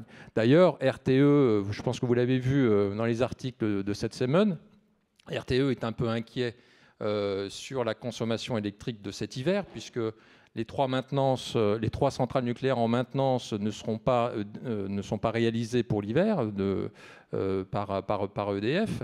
Donc on aura 3 centrales nucléaires en berne pendant l'hiver, et donc elles font appel actuellement à de l'électricité qui provient de l'usine de charbon, et également on va être dépendant de l'Allemagne en termes de support d'électricité, et également de l'Angleterre. Donc il y a énormément de projets qui sont en train de se mettre en place en ce moment dans le monde. D'ailleurs, c'est très intéressant de ne plus regarder le monde à travers ses frontières physiques, mais à travers le maillage de câbles sous-marins électriques ou télécoms qui sont installés, puisque vous avez également sur la partie, pour corroborer ce que disait Christelle sur le digital, vous avez une explosion de la demande de câbles télécoms, puisque vous avez 1 million de kilomètres de câbles télécoms fibre optique qui sont posés sous les océans. 99% des données Internet de la vie de tous les jours passent à travers les câbles. Seulement 1% passe par les satellites. Donc on est en train de poser des câbles un petit peu partout à travers le monde. Je vois beaucoup les débats sur la 5G. Nexans est un acteur également sur la 5G, puisqu'on pose les fibres optiques qui sont au réseau backbone et qui permettent également de connecter les antennes. Donc il n'y a pas de paradoxe, je ne mets pas de paradoxe entre la partie télécom et la partie électrique, mais ce que je commence à faire passer comme message est attention à ce que la modernité du monde n'aille pas plus vite que la modernisation de nos réseaux électriques, parce qu'une grande partie de nos réseaux électriques sont bientôt obsolètes, nécessitent un renouvellement de l'ensemble des transformateurs et des câbles, avec des capacités des bandes passantes qui sont beaucoup plus fortes. Et ça, c'est un très, très gros enjeu dans les prochaines années. Et on commence à voir actuellement une convergence d'investissements majeurs en France, en Allemagne, en Italie. Les États-Unis, vous savez, on parle beaucoup du président Trump et ses positions sur le climat en disant « attendez, ça va se refroidir ». Mais aujourd'hui, on a des appels actuellement de méga projets de fermes éoliennes sur toute la côte est américaine. Ils sont majeurs. On a un carnet de commandes aujourd'hui à travers Ørsted de 400 millions d'euros pour connecter ces fermes éoliennes à la Terre. Pour les 3 prochaines années, ça va monter à 1 milliard, 2 milliards. La demande est en train d'exploser sur la partie éolienne offshore. On annonce d'ailleurs que d'ici 2 ans, on va installer l'équivalent de 200 gigawatts, dont la moitié de ces 200 gigawatts seront en Europe et aux États-Unis. Donc il y a vraiment une amplification de phénomènes par rapport à ça. Alors justement, vous parlez d'Ørsted, auquel Marc faisait référence également ce matin. Et puis j'ai en mémoire aussi ce que nous disait Yann Arthus-Bertrand sur la tour de Dubaï construite avec du sable australien. Est-ce que là, il y a une possibilité de réduire les circuits, de travailler en circuit court et de produire là où on a besoin? Est-ce que c'est une tendance lourde ou est-ce que c'est pour vous simplement une opportunité que vous avez su saisir? Alors, je pense que mon point de vue est le suivant. Les gouvernements commencent à fortement migrer sur cette électrification durable, les investissements arrivent. Les entreprises sont un acteur majeur par rapport à ce changement depuis des années. Par contre, les entreprises auront une responsabilité, pas à titre individuel, mais à titre collectif. Parce que je pense que l'avenir, maintenant, se fera, et Christelle parlait de branches électriques françaises, je pense qu'il va falloir qu'on travaille ensemble. C'est inévitable. Maintenant, les sociétés qui font leur promotion seules sans penser secteur, ne permettront pas de résoudre un gaspillage qu'il y a entre nous, entre clients, fournisseurs, et je commence à faire passer un peu ce message à certains de nos grands clients. Vincent Dessalle, qui est face à moi là, dans cette salle, est l'architecte de notre contrat avec Ørsted. Pour vous donner un petit peu le changement de modèle économique qu'on a mis en place avec Ørsted, dès qu'Ørsted avait un contrat, un projet de ferme éolienne, il l'ouvrait aux enchères, aux fournisseurs, pour bider. Voilà. Donc il y avait une sorte de bidding process tous les trimestres sur chaque nouveau projet. On s'est mis d'accord, et avec le comité exécutif d'Ørsted et Henrik Poulsen, on s'est mis d'accord de casser ce modèle économique transactionnel où voilà, j'essaye de vendre le plus cher et tu essayes d'acheter le câble le moins cher possible. Et on s'est mis d'accord sur un contrat sur une durée de 7 ans qui n'est pas un frame agreement non plus, puisqu'on a écrit ensemble les 250 combinaisons, spécifications et combinaisons prix possibles entre maintenant et 2027 auxquelles chaque entreprise devra faire face par rapport à son contrat, pour éviter pendant les 7 prochaines années toute négociation transactionnelle. Et l'objectif pour nous maintenant, c'est de dire bien sûr qu'on va se voir tous les 6 mois ou tous les trimestres, parce qu'on a un accord de se voir régulièrement, mais pas pour parler prix, pour pas être dans une relation fournisseur à client, mais pour résoudre des problèmes, pour régler des paradoxes, pour résoudre des problèmes d'innovation, pour résoudre des problèmes de supply chain. Et ça, ce modèle économique, même avec des distributeurs avec qui on négocie tous les 6 mois, on essaye de le casser, ce côté je vends le plus cher, t'achètes au moins cher, pour dire mettons-nous sur des contrats à long terme, repensons un peu le modèle, travaillons la valeur ajoutée et surtout réduisons les gaspillages que nous avons entre nos deux sociétés de manière beaucoup plus vertueuse. Donc c'est un peu ce que j'essaye de prôner avec mes équipes auprès de nos clients. On reviendra sûrement sur cette histoire de gaspillage. Est-ce qu'il y a des questions à ce stade sur ces sujets-là? Non.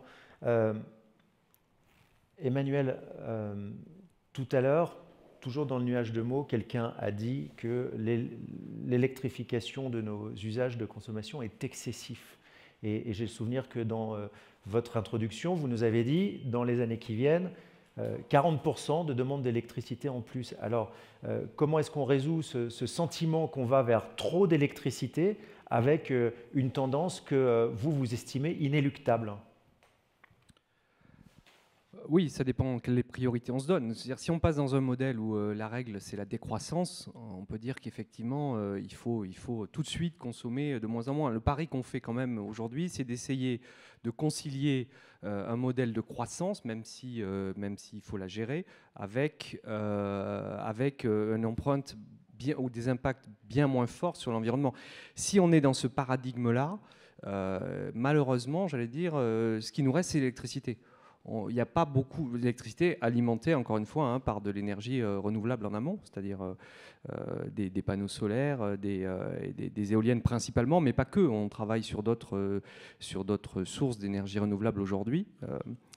Non, je pense que oui, il faut faire preuve de sobriété. Hein. Le mot a été dit ce matin, je pense, par Yann Arthus-Bertrand, c'est-à-dire que, encore une fois, qu'on doive électrifier, c'est le meilleur véhicule qu'on ait. Qu'on doive essayer de réduire les consommations en faisant le maximum d'efficacité énergétique, ça doit être aussi une des priorités. C'est un des piliers de la réduction de l'impact et de la réduction des émissions et donc de la lutte contre le changement climatique. Efficacité énergétique. Donc ça passe pas forcément par de la diminution du confort, en tout cas à court terme tant qu'on sait gérer. Ça passe avant tout par l'amélioration de la façon dont on pilote notre système énergétique, l'amélioration des consommations unitaires de nos appareils.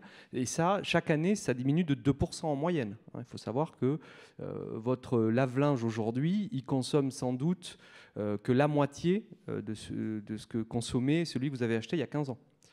Donc l'efficacité énergétique combinée à, donc ça c'est ce qu'on appelle quelquefois verdissement de la demande, efficacité énergétique, combinée au verdissement de l'offre, et là c'est les renouvelables, on doit arriver normalement à s'en sortir. Mais pour justement là, vous descendez dans notre quotidien, le lave-vaisselle, le lave-linge.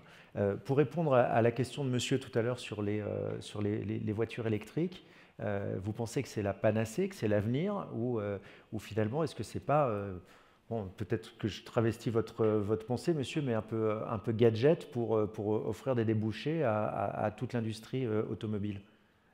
Alors, il faut bien voir que l'industrie automobile, aujourd'hui, elle est en retard sur ces histoires de véhicules électriques. Justement, elle est en train de se faire déplacer complètement par des nouveaux entrants qui n'ont pas du tout raisonné pour construire une voiture comme le faisait l'industrie historiquement. Un peu comme ce qu'on disait tout à l'heure sur les modèles économiques qui changent dans le secteur électrique ou le secteur énergétique lui-même. C'est-à-dire, tous ces changements, c'est quand même des énormes machines à broyer les acteurs en place. Assez vite. Et donc, dans le véhicule électrique, oui, ils rattrapent, oui, ils ont de la puissance de feu, mais aujourd'hui, les plus grosses ventes, c'est la tarte à la crème, mais c'est Tesla, c'est pas Volkswagen dans les véhicules électriques. Donc, pour répondre à la question, est-ce qu'on peut s'en passer? C'est pareil, aujourd'hui, on raisonne beaucoup plus mobilité que donc comment on articule différents moyens de transport. On est en train de raisonner de bout en bout, beaucoup plus que de raisonner sur des moyens de transport séparés. Ce qui tombe bien, c'est que les préférences collectives, individuelles et collectives changent. Par exemple, la possession de voiture n'est plus vue comme l'aboutissement d'une vie par les jeunes générations. On est beaucoup plus dans l'autopartage, ils s'en fichent de la posséder, ils s'en fichent que d'autres les utiliser avant eux. Voilà, donc, en fait, le véhicule électrique, vu dans cette optique, encore une fois, d'énergie verte en amont, d'utilisation partagée, c'est sans doute une des bonnes briques d'un système de mobilité du futur. Mais il n'y aura pas que ça. Il faut massifier les transports en commun, c'est clair. On ne fait pas assez. Vous voyez, on parle toujours en France, on est un peu biaisé parce qu'on a déjà des trains qui fonctionnent à une électricité décarbonée, qui sont très efficaces et qui emportent une bonne partie de nos populations lors des grands déplacements. Ce n'est pas du tout le cas aux US, où il n'y a pas de système d'infrastructure correct sur le rail.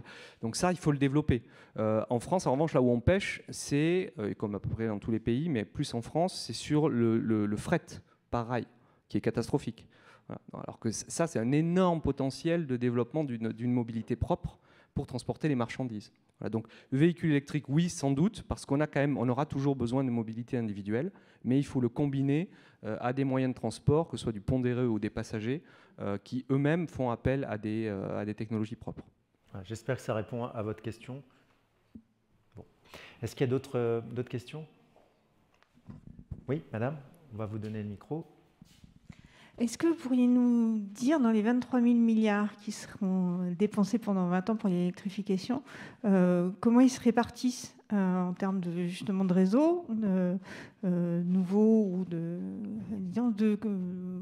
rénovation, du stockage, d'installation de nouveaux outils de production, ENR, et géographiquement aussi, quelles sont les grandes masses? Alors, je n'ai pas tout en tête, je crois que ça y est dans l'étude, ça. Mais le premier grand chiffre à garder en tête, c'est que la proportion classique, c'est à peu près 50% sur le réseau. Et là, on met généralement le stockage aujourd'hui dans les réseaux parce que c'est avant tout aujourd'hui un moyen de réguler les réseaux. Et puis 50% de la production. Voilà. À l'intérieur du réseau, là, c'est là où je n'ai plus exactement les chiffres en tête, mais ce qu'il faut retenir, c'est que ça va être en majorité du réseau moyenne tension, plutôt que historiquement de la très haute tension ou de la haute tension. Après, ça varie selon les pays. La Chine continue à investir dans des moyens de transport à très haute tension impressionnants, mais dans nos pays déjà très maillés, les développements se font plutôt en moyenne tension ou en basse tension, mais surtout en moyenne tension, par exemple. On pourra repasser ensemble, si vous voulez, l'étude pour avoir les chiffres détaillés, mais c'est ça qu'il faut retenir. Et dans les moyens de production, comme on le disait, on va être à 80% sur du renouvelable et une partie non négligeable de ce renouvelable très décentralisée, c'est-à-dire vraiment autoproduit par les industries ou les foyers. Une partie, évidemment, va continuer, mais là aussi ça varie beaucoup selon les pays, à être du renouvelable, mais sous un mode centralisé, c'est-à-dire sous la forme de grandes fermes solaires ou éoliennes.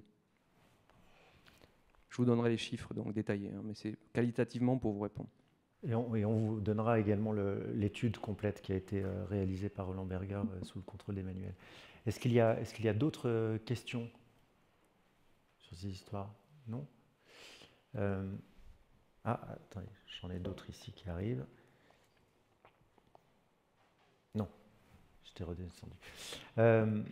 Moi, j'en ai une pour vous, Chris, parce que j'ai bien compris tout ce qui a été dit, mais il y a un moment, il faut aussi que l'entreprise prenne des engagements, que ce ne soit pas simplement les autres qui doivent investir, les autres qui doivent travailler un peu mieux, qui doivent être un peu plus vertueux. Arrive un moment, quand on est à la tête d'un groupe comme le vôtre, 27 000 collaborateurs disséminés dans le monde, on imagine que tout ça crée de l'innovation, on en a parlé, mais il y a des manières de fonctionner aussi, j'imagine, qui doivent changer, aussi bien dans votre façon de travailler que dans la manière de délivrer vos produits. Est-ce que vous pouvez nous dire aujourd'hui si Nexans a l'intention d'évoluer, de changer, et si oui, comment? De manière générale, oui, on va déjà on a évoqué qu'on serait carbone neutral en 2030. On va appeler Laurence juste après. Laurence, voilà. On va vous expliquer quels sont les moyens pour y parvenir. Après, un gros travail qu'on est en train de faire avec nos équipes, c'est également par rapport à sa neutralité, c'est qu'on a lancé tout le monde sous une influence de pilotage d'entreprise sur les 3 P, People, Planet, Profit, de manière inclusive, c'est-à-dire qu'on avait l'habitude de juger la performance de l'entreprise après à partir de la profitabilité qui était généralisée. Maintenant, on a des indicateurs d'engagement au mois et au trimestre par unité qu'on suit, et on va les divulguer. On va mettre une sorte de billboard de classement de chacune de nos entités par rapport à ce qu'elles font en termes d'engagement. Donc il y a tous les critères de sécurité, les critères d'absentéisme, toutes les formes d'action qui peuvent être mises en place pour régénérer de l'engagement et retravailler la culture de l'entreprise de fond en comble. Et puis également, le facteur planète, où je suis en vraie bagarre avec les marchés financiers, Marc, c'est qui me pose systématiquement cette notion de croissance organique. Voilà. Quelle est votre guidance sur la croissance organique? Et moi, depuis 2 ans, je ne veux pas donner de guidance sur la croissance organique, puisque aujourd'hui, je n'étais pas capable de leur dire, maintenant ça va être le cas l'année prochaine, de dire si cette croissance était vertueuse, ou si c'était juste plus de volume de matières premières utilisées, plus de kilomètres de câbles produits, et donc égal tant de chiffre d'affaires. Je ne voulais pas rentrer dans cette dynamique, et on voyait que déjà sur les marchés financiers, c'est un petit peu compliqué, là, dès qu'on ne parlait pas de croissance organique. Et donc, sur la partie planète, ce qu'on est en train de mettre en place... Bien sûr, au-delà de tout ce qu'on va faire sur le domaine de la RSE, c'est qu'on a des indicateurs au mois et au trimestre sur la consommation d'énergie, de gaz, d'eau, le recyclage de l'ensemble de nos matières et déchets, usine par usine par rapport à la production réalisée. Et une fois de plus, on va mettre un classement de toutes nos usines. Alors la question, je vous la pose, à votre avis, quelle est l'usine la plus polluante de Nexans dans le monde ? Eh ben, ce n'est pas au Maroc, ce n'est pas en Chine, ce n'est pas au Brésil, c'est en Suisse. Donc on voit que c'est aujourd'hui, et ce n'est pas par rapport à un outil de production, c'est juste par rapport au fait que le management est peu outillé pour piloter sa consommation d'énergie. Donc c'est pour ça qu'on a des discussions avec les équipes de Christelle sur ce domaine-là. Et puis aussi parce que ça n'était pas un indicateur de performance. Donc on est en train de mettre un système complètement inclusif au trimestre de pilotage de performance sur l'axe People, l'axe Planète et l'axe Profitabilité. Et il n'y aura pas de reward d'unité ou de manager chez nous s'il y avait une hypertrophie sur le profit et au détriment de la planète. Donc voilà, donc ça c'est ce qu'on lance à grande dynamique chez Nexans pour montrer l'exemple aussi en interne. Merci. Alors je vais vous remercier tous les 3 de nous avoir éclairés sur, si j'ose dire, sur toutes ces questions. Je vais en profiter pendant que vous rejoignez la salle pour demander à Laurence de nous rejoindre, parce que Chris, vous évoquiez l'engagement carbone. Alors, Marc nous a parlé de l'engagement légal de la trajectoire à 2050. Venez, Laurence. Chez Nexans, l'engagement, il est à quel horizon et Laurence, il s'établit sur quels critères précisément? Allez-y. D'abord, bonjour à vous tous. Je suis en charge de la RSE, donc pour Nexans, et je suis également la secrétaire générale de la Fondation Nexans, on va en parler tout à l'heure. Les engagements de Nexans pour le climat et les actions, c'est pas nouveau, hein, ça date depuis très longtemps, mais aujourd'hui, ces engagements, ils prennent un tour tout à fait décisif, puisqu'on a fait des annonces ces derniers mois. L'urgence climatique, c'est une évidence pour chacun de nous, et ça a été rappelé quand même très largement ce matin, ainsi que la protection des océans, bien sûr, c'est très important. Et Nexans est au rendez-vous de ces événements pour contribuer à la neutralité carbone. Donc il y a une feuille de route qui a été publiée, ou qui va l'être très prochainement, et qui fixe les priorités pour atteindre cette contribution à la neutralité carbone. Cette feuille de route, elle est articulée en 4 axes. Le premier axe, c'est de limiter le réchauffement à 1,5 degré Celsius. Pour inscrire notre démarche dans cette trajectoire 1,5 degré, Nexans se fixe comme objectif de réduire de 4,2% en moyenne par an ses émissions de gaz à effet de serre sur les scopes 1 et 2 et partiellement sur le scope 3 pour les voyages d'affaires, les déchets produits et transports amont-aval. Bien évidemment, en parallèle, on va poursuivre les actions d'optimisation sur tous les autres postes d'émission de notre chaîne de valeur. Toujours dans la trajectoire 1,5 degré, une des principales actions de réduction consistera en la généralisation de l'utilisation d'énergies renouvelables par la production locale ou par l'achat d'énergie décarbonée sur tous les sites. Deuxième axe de la feuille de route concerne cette fois la gestion environnementale. Nexans se fixe pour objectif que la totalité des sites de production soit certifiée ISO 14001, que la totalité des déchets de production soit recyclés et que tous les sites soient équipés de solutions d'efficacité énergétique. Troisième axe, l'innovation et la R&D. Premier objectif, que tous les projets de R&D soient consacrés à l'efficacité énergétique, à la transition énergétique et bien évidemment en favorisant l'éco-conception et les offres bas carbone. Deuxième objectif, que tous nos tourets soient connectés et recyclables. Quatrième et dernier axe de la feuille de route, les transports au sens large. L'optimisation de nos flux logistiques par l'utilisation de transports multimodal et par les circuits courts. Et enfin, que la totalité de notre parc automobile passe à des véhicules hybrides ou électriques. Voici donc nos priorités, ce que moi j'appelle nos gestes barrières pour le climat, on peut les appeler comme ça, vu le contexte. C'est pour réduire notre impact sur le carbone et contribuer à cette neutralité carbone. C'est donc un projet très enthousiasmant qui s'offre à nous. C'est un projet qui mobilise bien au-delà de l'équipe projet qui est constituée et qui va, à partir de maintenant, travailler en interaction, renforcer les interactions avec chacune des business groups afin de décliner cette feuille de route en actions concrètes, en actions opérationnelles. Quand on travaille dans le domaine de la RSE, tel que moi, ces engagements pour le climat sont des évidences. Mais tant que les préoccupations ne sont pas portées par les plus hautes instances de décision, le projet lui-même, ainsi que la mobilisation des collaborateurs sont voués à l'échec. Chez Nexans, c'est un véritable projet d'entreprise. L'engagement, il est porté, je dirais même incarné par Christopher Guérin lui-même, ainsi que par l'équipe de direction et le comité exécutif.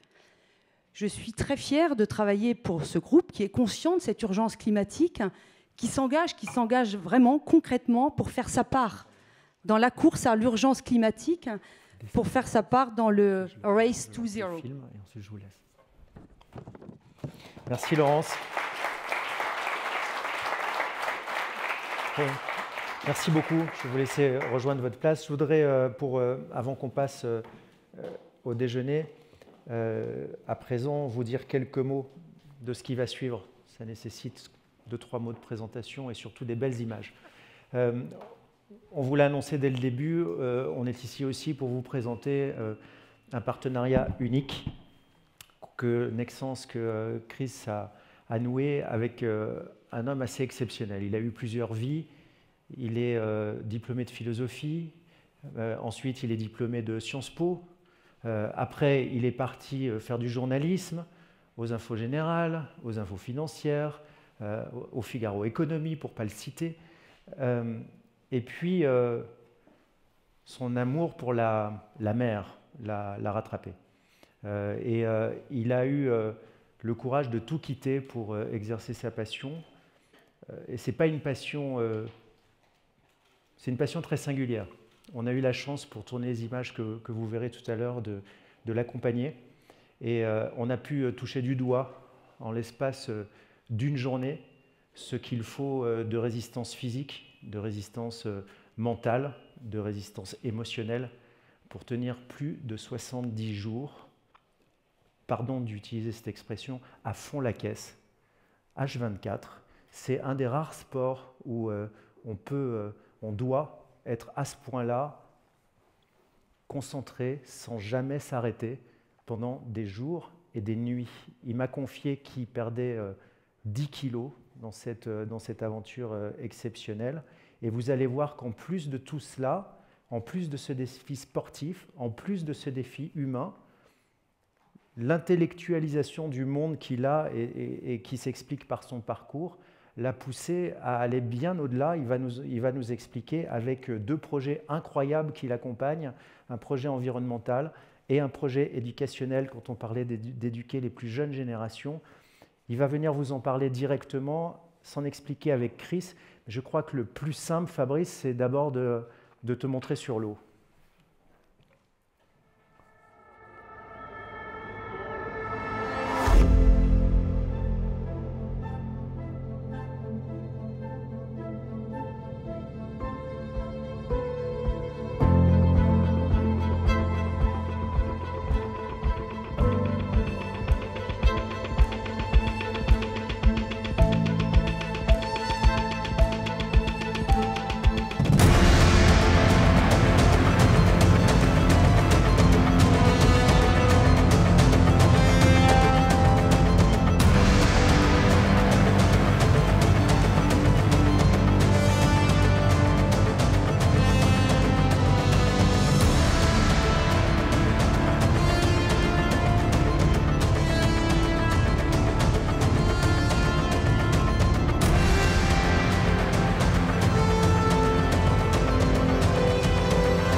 Voilà, je vais demander à Fabrice de venir sur scène.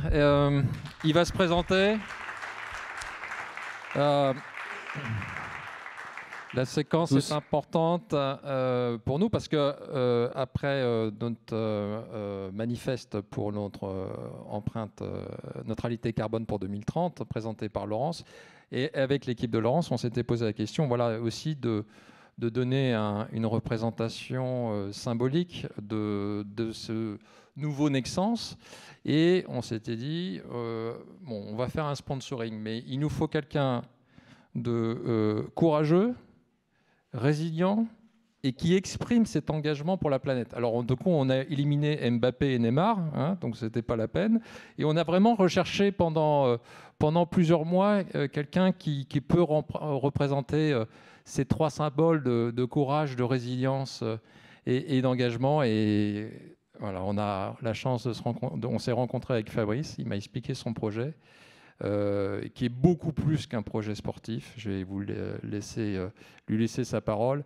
Il nous a beaucoup émus, touchés, et on est très très fiers que pendant les 4 prochaines années, Nexans soit aux côtés de Fabrice. Nous avons signé notre contrat le 9 mars, hein, juste avant le confinement, hein, c'est ça? C'était un grand moment. On s'est rencontrés juste avant le confinement et le contrat a été signé pendant le confinement. Pendant le confinement. Et il avait peur qu'on revienne sur notre parole, mais ça, c'était pas possible vu la qualité de son projet. Merci beaucoup, Fabrice. Je vous laisse la parole. Merci, Christopher. Bonjour à tous. Écoutez, je suis ravi d'être parmi vous aujourd'hui, à quelques semaines, voire quelques jours du grand départ pour les Sables d'Olonne, puisque mon bateau doit être au Sables d'Olonne le 15 octobre. avant de prendre le départ du Vendée Globe le 8 novembre prochain. Donc pour ceux qui ne le savent pas, le Vendée Globe, c'est le tour du monde en solitaire, sans escale et sans assistance.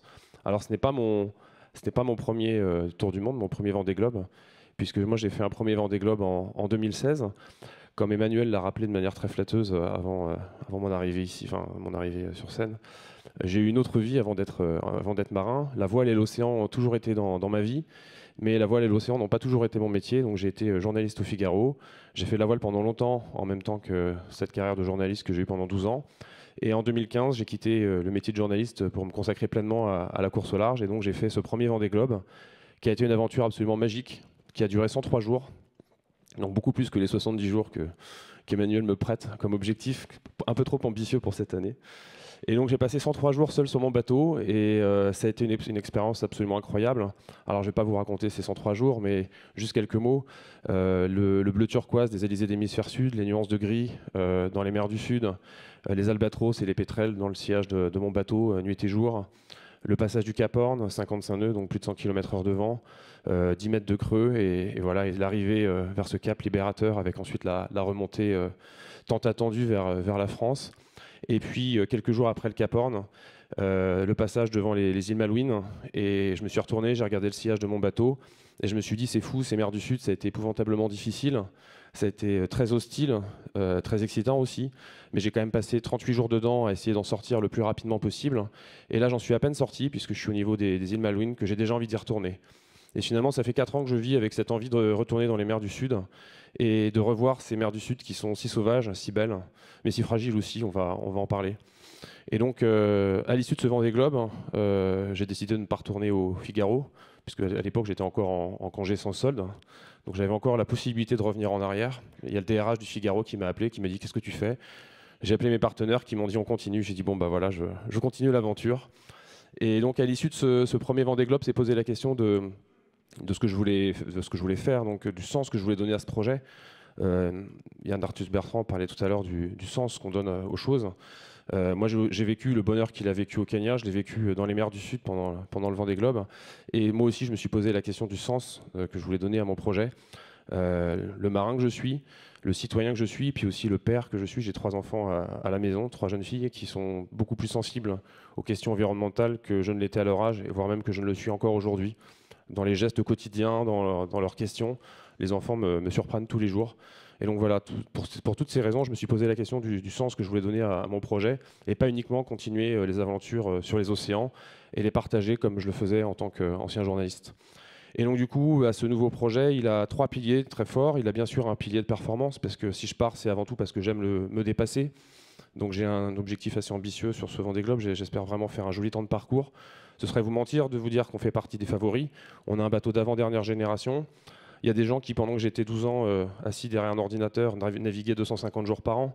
Donc même si j'ai refait une partie de mon retard, ils auront toujours une petite longueur d'avance. Je pense qu'aujourd'hui, on peut dire en toute humilité, mais en toute objectivité, qu'on a un joli projet d'outsider pour bien figurer. On sera 33 bateaux au départ et ce serait magnifique de terminer dans le top 10. Voilà. Ça, c'est pour la partie performance. Après, il y a bien sûr une dimension de partage qui me reste très chère, puisque l'ancien journaliste que j'ai été pendant 12 ans n'est jamais très très loin. Donc partager, c'est essayer d'emmener à bord toutes ces femmes et tous ces hommes qui nous suivent de la Terre.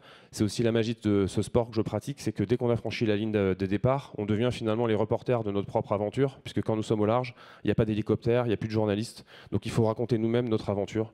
Et donc finalement, ce sport, il a une magnifique dimension éditoriale, et il se prête finalement assez bien à l'ancien métier que j'ai pratiqué avec passion pendant des années. Donc sur ce Vendée Globe, je vais embarquer, alors j'ai pas le talent de Yann Arthus Bertrand, mais je vais embarquer 2 drones, je vais embarquer un cerf-volant aussi quand il y a trop de vent pour le drone, pour essayer de faire des plans extérieurs et essayer de ramener à terre ces images de coucher de soleil, de toutes ces choses magnifiques qui vont m'entourer pendant 3 mois. Et puis il y a un livre aussi qui va sortir le 15 octobre prochain, où je raconte finalement cette passion pour le large et toutes ces émotions de l'aventure loin de la Terre.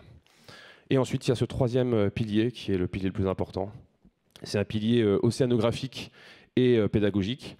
Alors en fait, depuis 1 an, j'ai à bord des capteurs, à bord, qui sont comme des mini-laboratoires. On a équipé le bateau en 2019, donc en septembre 2019, d'un capteur qui mesure le CO2, la salinité et la température de l'océan. J'ai déjà fait un aller-retour au Brésil avec ce capteur qui tournait, donc la Transat Jacques Vabre entre Le Havre et le Brésil en double, en course, et un convoyage solitaire retour du Brésil, à la fois pour me préparer au Vendée Globe et pour faire tourner ce capteur.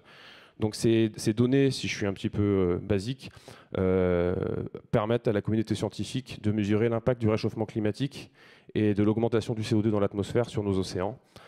Ça intéresse énormément la communauté scientifique. On est suivi par l'IFREMER, par l'UNESCO, par Max Planck Institute et Geomar en Allemagne. Et en fait, les scientifiques sont très intéressés par ces données pour plusieurs raisons. La première raison, c'est que le parcours du Vendée Globe est un parcours assez atypique pour les scientifiques. C'est-à-dire que les bateaux scientifiques, souvent, quand ils vont dans le sud, ils vont vers le sud et ensuite ils remontent vers le nord. Nous, on va faire le tour de l'Antarctique dans le cadre de ce Vendée Globe. Et donc, c'est une route sur laquelle les bateaux scientifiques vont au mieux une fois tous les 10 ans. Donc, il y a un vrai intérêt pour eux. L'autre raison, c'est que sur ces datas, elles sont faites sur un bateau qui est poussé par le vent, donc sans moteur ou très peu. Et donc, ces datas, à la différence d'un bateau scientifique à moteur, sont pures de toute pollution thermique. Donc, ça les intéresse énormément. L'autre raison aussi, c'est que souvent, les missions scientifiques vont avoir lieu de manière un peu fractionnée. Donc, ça va être cette année l'Atlantique, l'année prochaine l'océan Indien et l'année suivante l'océan Pacifique. Alors que nous allons réaliser un tour du monde sur un bateau de course en 3 mois. Et donc, ça va permettre de réaliser une sorte de radiographie de l'état de nos océans sur une période donnée. Et donc, ça intéresse énormément la communauté scientifique. Et donc, la grande nouveauté pour ce Vendée Globe, ça a été l'installation en juin dernier d'un nouveau capteur, un capteur de microplastique. C'est une grande première parce que jusqu'ici, ça n'avait jamais été fait sur un bateau en solitaire parce que ça demande pas mal de manipulation. Ce capteur microplastique, on l'a testé sur une course qui a eu lieu en juillet, qui nous a vu monter jusqu'au cercle polaire et redescendre, enfin à côté de l'Islande, et redescendre en France. Donc il marche très bien. On est suivi par à nouveau l'IFREMER, par l'Université de Bordeaux et par le CNRS. Donc à nouveau, toute une communauté scientifique qui est très intéressée et qui attend de voir où en sont nos océans, quel est l'état de gravité et quel est l'état des mers du Sud au niveau des microplastiques. Donc à la différence du premier capteur, qui est un capteur qui fait de la data, donc qui mesure directement les données, celui-là c'est un capteur avec des filtres, donc ça demande un vrai engagement de ma part, puisque pendant le Vendée Globe, toutes les 24 heures, je vais devoir changer des filtres qui ont différentes tailles de tamis pour piéger différentes tailles de microplastiques que je ramènerai ensuite à terre et qui seront analysés par les scientifiques partenaires du projet. Donc voilà pour cette dimension océanographique. Et ensuite, moi, il me tenait vraiment à cœur, en plus de cet engagement de naviguer pour la science, de sensibiliser les jeunes générations. Et donc on a développé avec mon équipe un projet pédagogique en partenariat avec l'Éducation nationale. C'était quelque chose de très important pour que le projet ait la plus grande audience possible. Donc tous les contenus ont été validés par l'Éducation nationale. Ce projet s'adresse aux tranches d'âge 6e, 5e, CM1, CM2. Il a été remis dans les petits sacs qui vous accompagnent. Donc c'est un livret pédagogique d'une 60aine de pages qui permet en fait aux enfants de suivre le Vendée Globe au prisme de la préservation des océans. Donc en fait, on sensibilise les enfants avec leurs enseignants à la préservation des océans. Ce livret, il est accompagné d'un livret enseignant pour que l'enseignant soit aussi accompagné dans sa démarche pédagogique pour suivre le Vendée Globe et sensibiliser les enfants. Donc ça, c'est sur la partie papier recyclé bien sûr. Et après, il y a tout un dispositif digital autour de ce projet. Donc on retrouve tous les contenus pédagogiques en ligne. Et surtout, quelque chose qui a beaucoup plu à l'Éducation nationale, les enfants qui suivront mon projet pédagogique pourront se connecter tous les vendredis en direct à bord. Et donc il y aura un live avec les enfants des écoles. Donc voilà, et ensuite, je vous livre aussi un petit secret, c'est que ce livret pédagogique, il a été, grâce à Nexence, traduit en anglais, et donc il va pouvoir sortir de nos frontières, et on va essayer de lui donner le plus grand écho possible. Voilà, pour terminer, je vais terminer par un petit clin d'œil, puisqu'en arrivant ce matin, j'ai vu que le claim de la journée, c'était l'appel de la planète pour une électrification durable. Alors en fait, c'est marrant parce que on ne s'était pas concerté, mais moi, le claim de mon projet, c'est Ocean Calling. Donc Ocean Calling, c'est l'appel de l'océan. L'appel de l'océan, pour moi, il y a vraiment deux dimensions. Il y a l'appel dans cette dimension mystique, qui est en fait l'appel du large. cet amour de l'océan qui me pousse toujours à partir, à peine revenu à terre, avoir envie de retourner sur les océans pour me dépasser et vivre de magnifiques aventures. Et puis il y a cet appel au secours de l'océan, comme l'appel au secours de notre planète. Et je remercie Nexence de m'accompagner sur ce projet, et en toute humilité, parce qu'on ne va pas sauver la planète, on va essayer de faire le maximum pour apporter notre pierre à l'édifice. Merci à tous.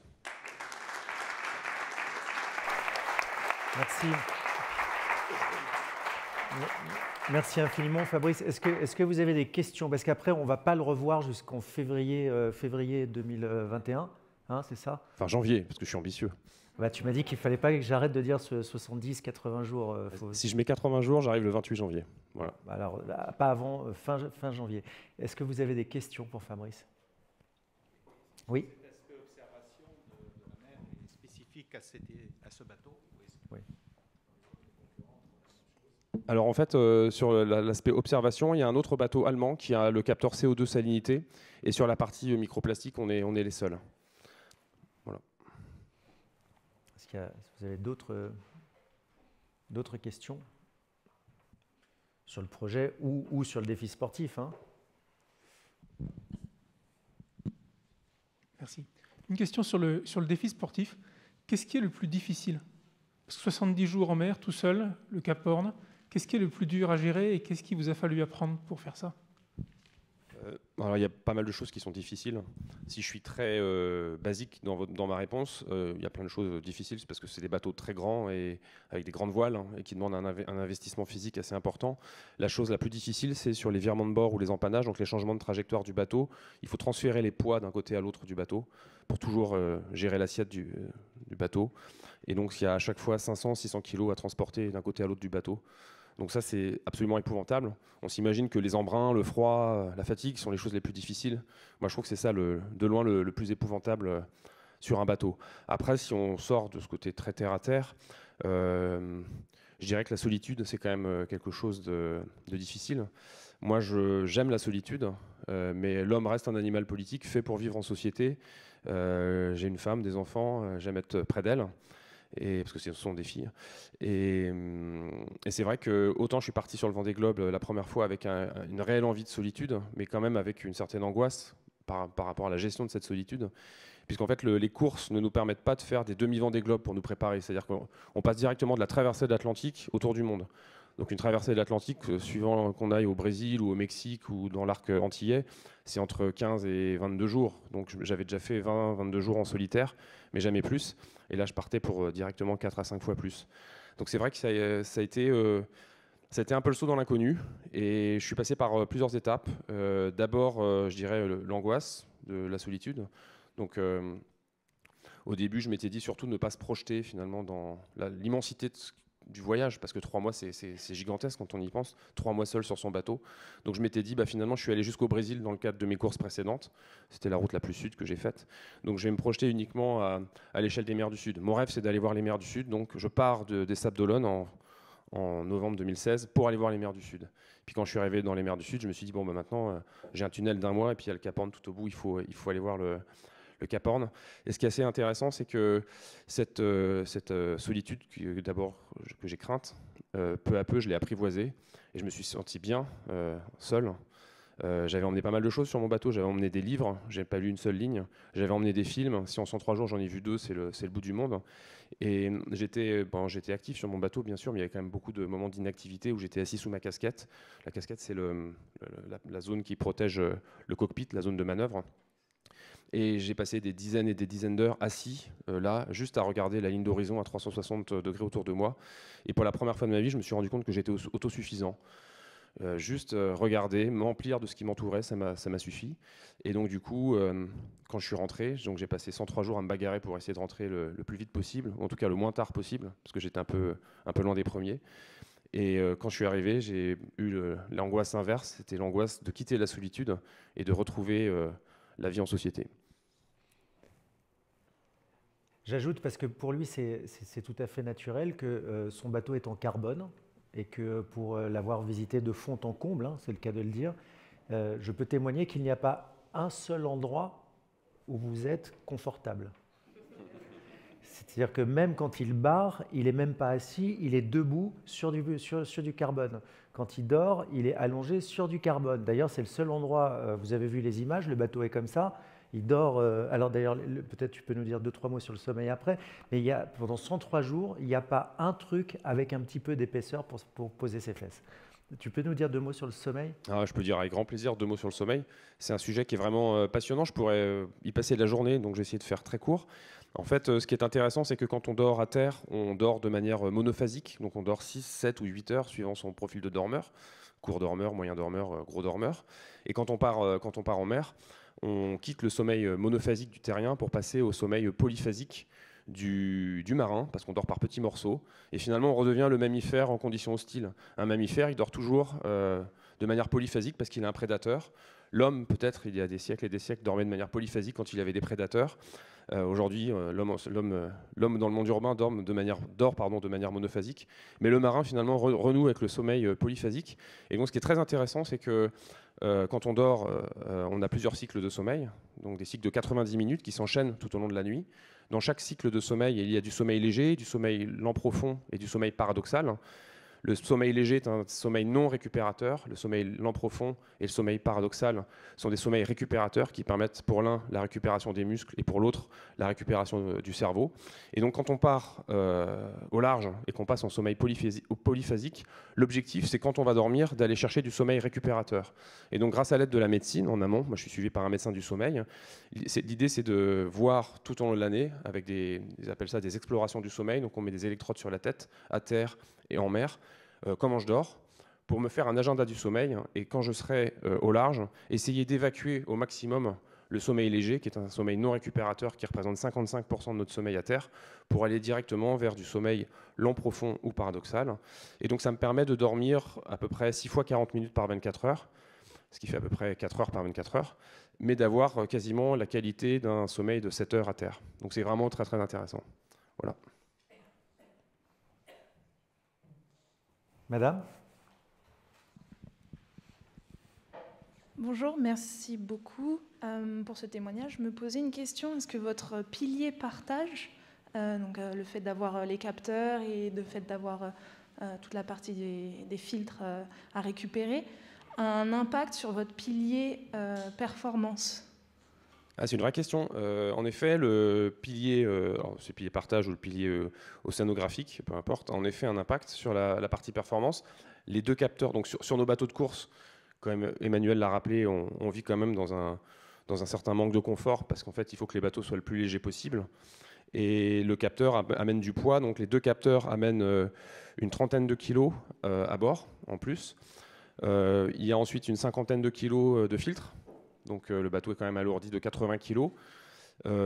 Ensuite, il y a un impact aussi parce que je change les filtres toutes les 24 heures. Donc c'est des moments que je ne consacre pas au sommeil, à la stratégie ou aux manœuvres. Alors c'est vrai que ça prend peut-être que 10 minutes, un quart d'heure, mais on va dans on est poussé dans de tels retranchements de fatigue et de lassitude mentale à un certain moment que s'astreindre tous les jours à heure fixe à changer ses filtres, c'est un vrai engagement et un vrai job. Et après, en fait, il y a le vrai sujet, finalement, c'est pas forcément le poids, ça a été l'énergie. Donc ça tombe bien, ça reboucle avec un sujet important de la journée. C'est que les 2 capteurs induisent une augmentation énergétique du bateau de quasiment 30%. Parce qu'ils consomment beaucoup. Et la production de l'énergie au large est un vrai sujet, puisqu'on est en autonomie. Et donc, il a fallu trouver d'autres moyens pour charger les batteries du bateau. Donc, j'ai des panneaux solaires, on les voit là, en haut de la casquette, à côté du logo Nexans. J'ai des panneaux solaires, j'ai des hydrogénérateurs, donc c'est des petites hélices qui sont à l'arrière du bateau et qui se rechargent avec la vitesse. Et on a installé très récemment, mais on ne le voit pas sur ces images parce que ce n'était pas encore le cas, une éolienne qui, je l'espère, va me permettre de beaucoup recharger mes batteries également. Est-ce que tu peux nous donner, pour qu'on ait une échelle, les moyennes ou à partir de combien de vent les bateaux de plaisance normaux ne sortent plus et à combien max ils vont par rapport aux chiffres de ta Formule 1 là? Alors, mon bateau, déjà, je vais donner quelques tailles. Le bateau, il fait 18 mètres de long, 60 pieds. Le mât fait 29 mètres de haut. Donc c'est pas anecdotique parce que quand on a une voile coincée, ça m'est déjà arrivé, il faut monter en solitaire tout en haut. Donc voilà, pour quelqu'un qui a le vertige comme moi, c'est le grand défi. Ça m'est arrivé sur le dernier Vendée Globe, je suis sûr que ça va m'arriver à nouveau sur celui-là. Les choses qu'on craint finissent toujours par arriver. La voile Nexans que vous voyez là fait 150 mètres carrés. Ma plus grande voile à bord fait 280 mètres carrés. Là, le bateau, ce jour-là, il avance. Donc il y avait entre 21 et 27 nœuds de vent. Donc vous multipliez par 1,8 pour avoir les km/h, mais les marins parlent en nœuds. Donc il y avait 21-27 nœuds de vent et le bateau avançait quasiment constamment à 25 nœuds ce jour-là. Donc on est à peu près à la vitesse du vent avec un bateau de 8 tonnes. 21-25 nœuds, c'est des conditions qui commencent à être un peu difficiles pour des bateaux de plaisance, surtout que là on était au large, donc il y avait quand même une mer assez formée. Et la moyenne dans les mers du Sud, c'est à peu près 35 nœuds le vent, donc voilà, ça donne une idée. Et moi, j'ai eu jusqu'à 55 en 2016. Est-ce que vous avez d'autres questions avant que... Non. Tu as une ambition d'ici 4 ans, c'est d'être totalement autonome. Toi, c'est pas en 2030, mais ce sera en 2024, la neutralité carbone totale, c'est ça? Ouais, c'est ça en fait. Donc, si je reprends la brève description que j'ai faite de mes moyens d'énergie à bord, je pars encore avec un moteur thermique qui est couplé à un alternateur et qui va représenter à peu près 40% de mes charges. Ensuite, j'ai l'éolienne qui va représenter à peu près 30%, l'éolienne 30%, pardon, les panneaux solaires 15% et les hydrogénérateurs 15%. Et en fait, ça, on va dire, c'est théorique et c'est au départ. Et en fait, mon ambition sur ce Vendée Globe, sur ce deuxième Vendée Globe là, c'est d'utiliser le moins possible le moteur thermique pour recharger les batteries et d'utiliser au maximum les moyens alternatifs et de voir en fait à l'arrivée du Vendée Globe combien j'ai dépensé en gasoil et le delta qui me reste à franchir pour être totalement autonome en 2024. Ouais. Merci Fabrice, je pense que vous pouvez l'applaudir. Merci à tous.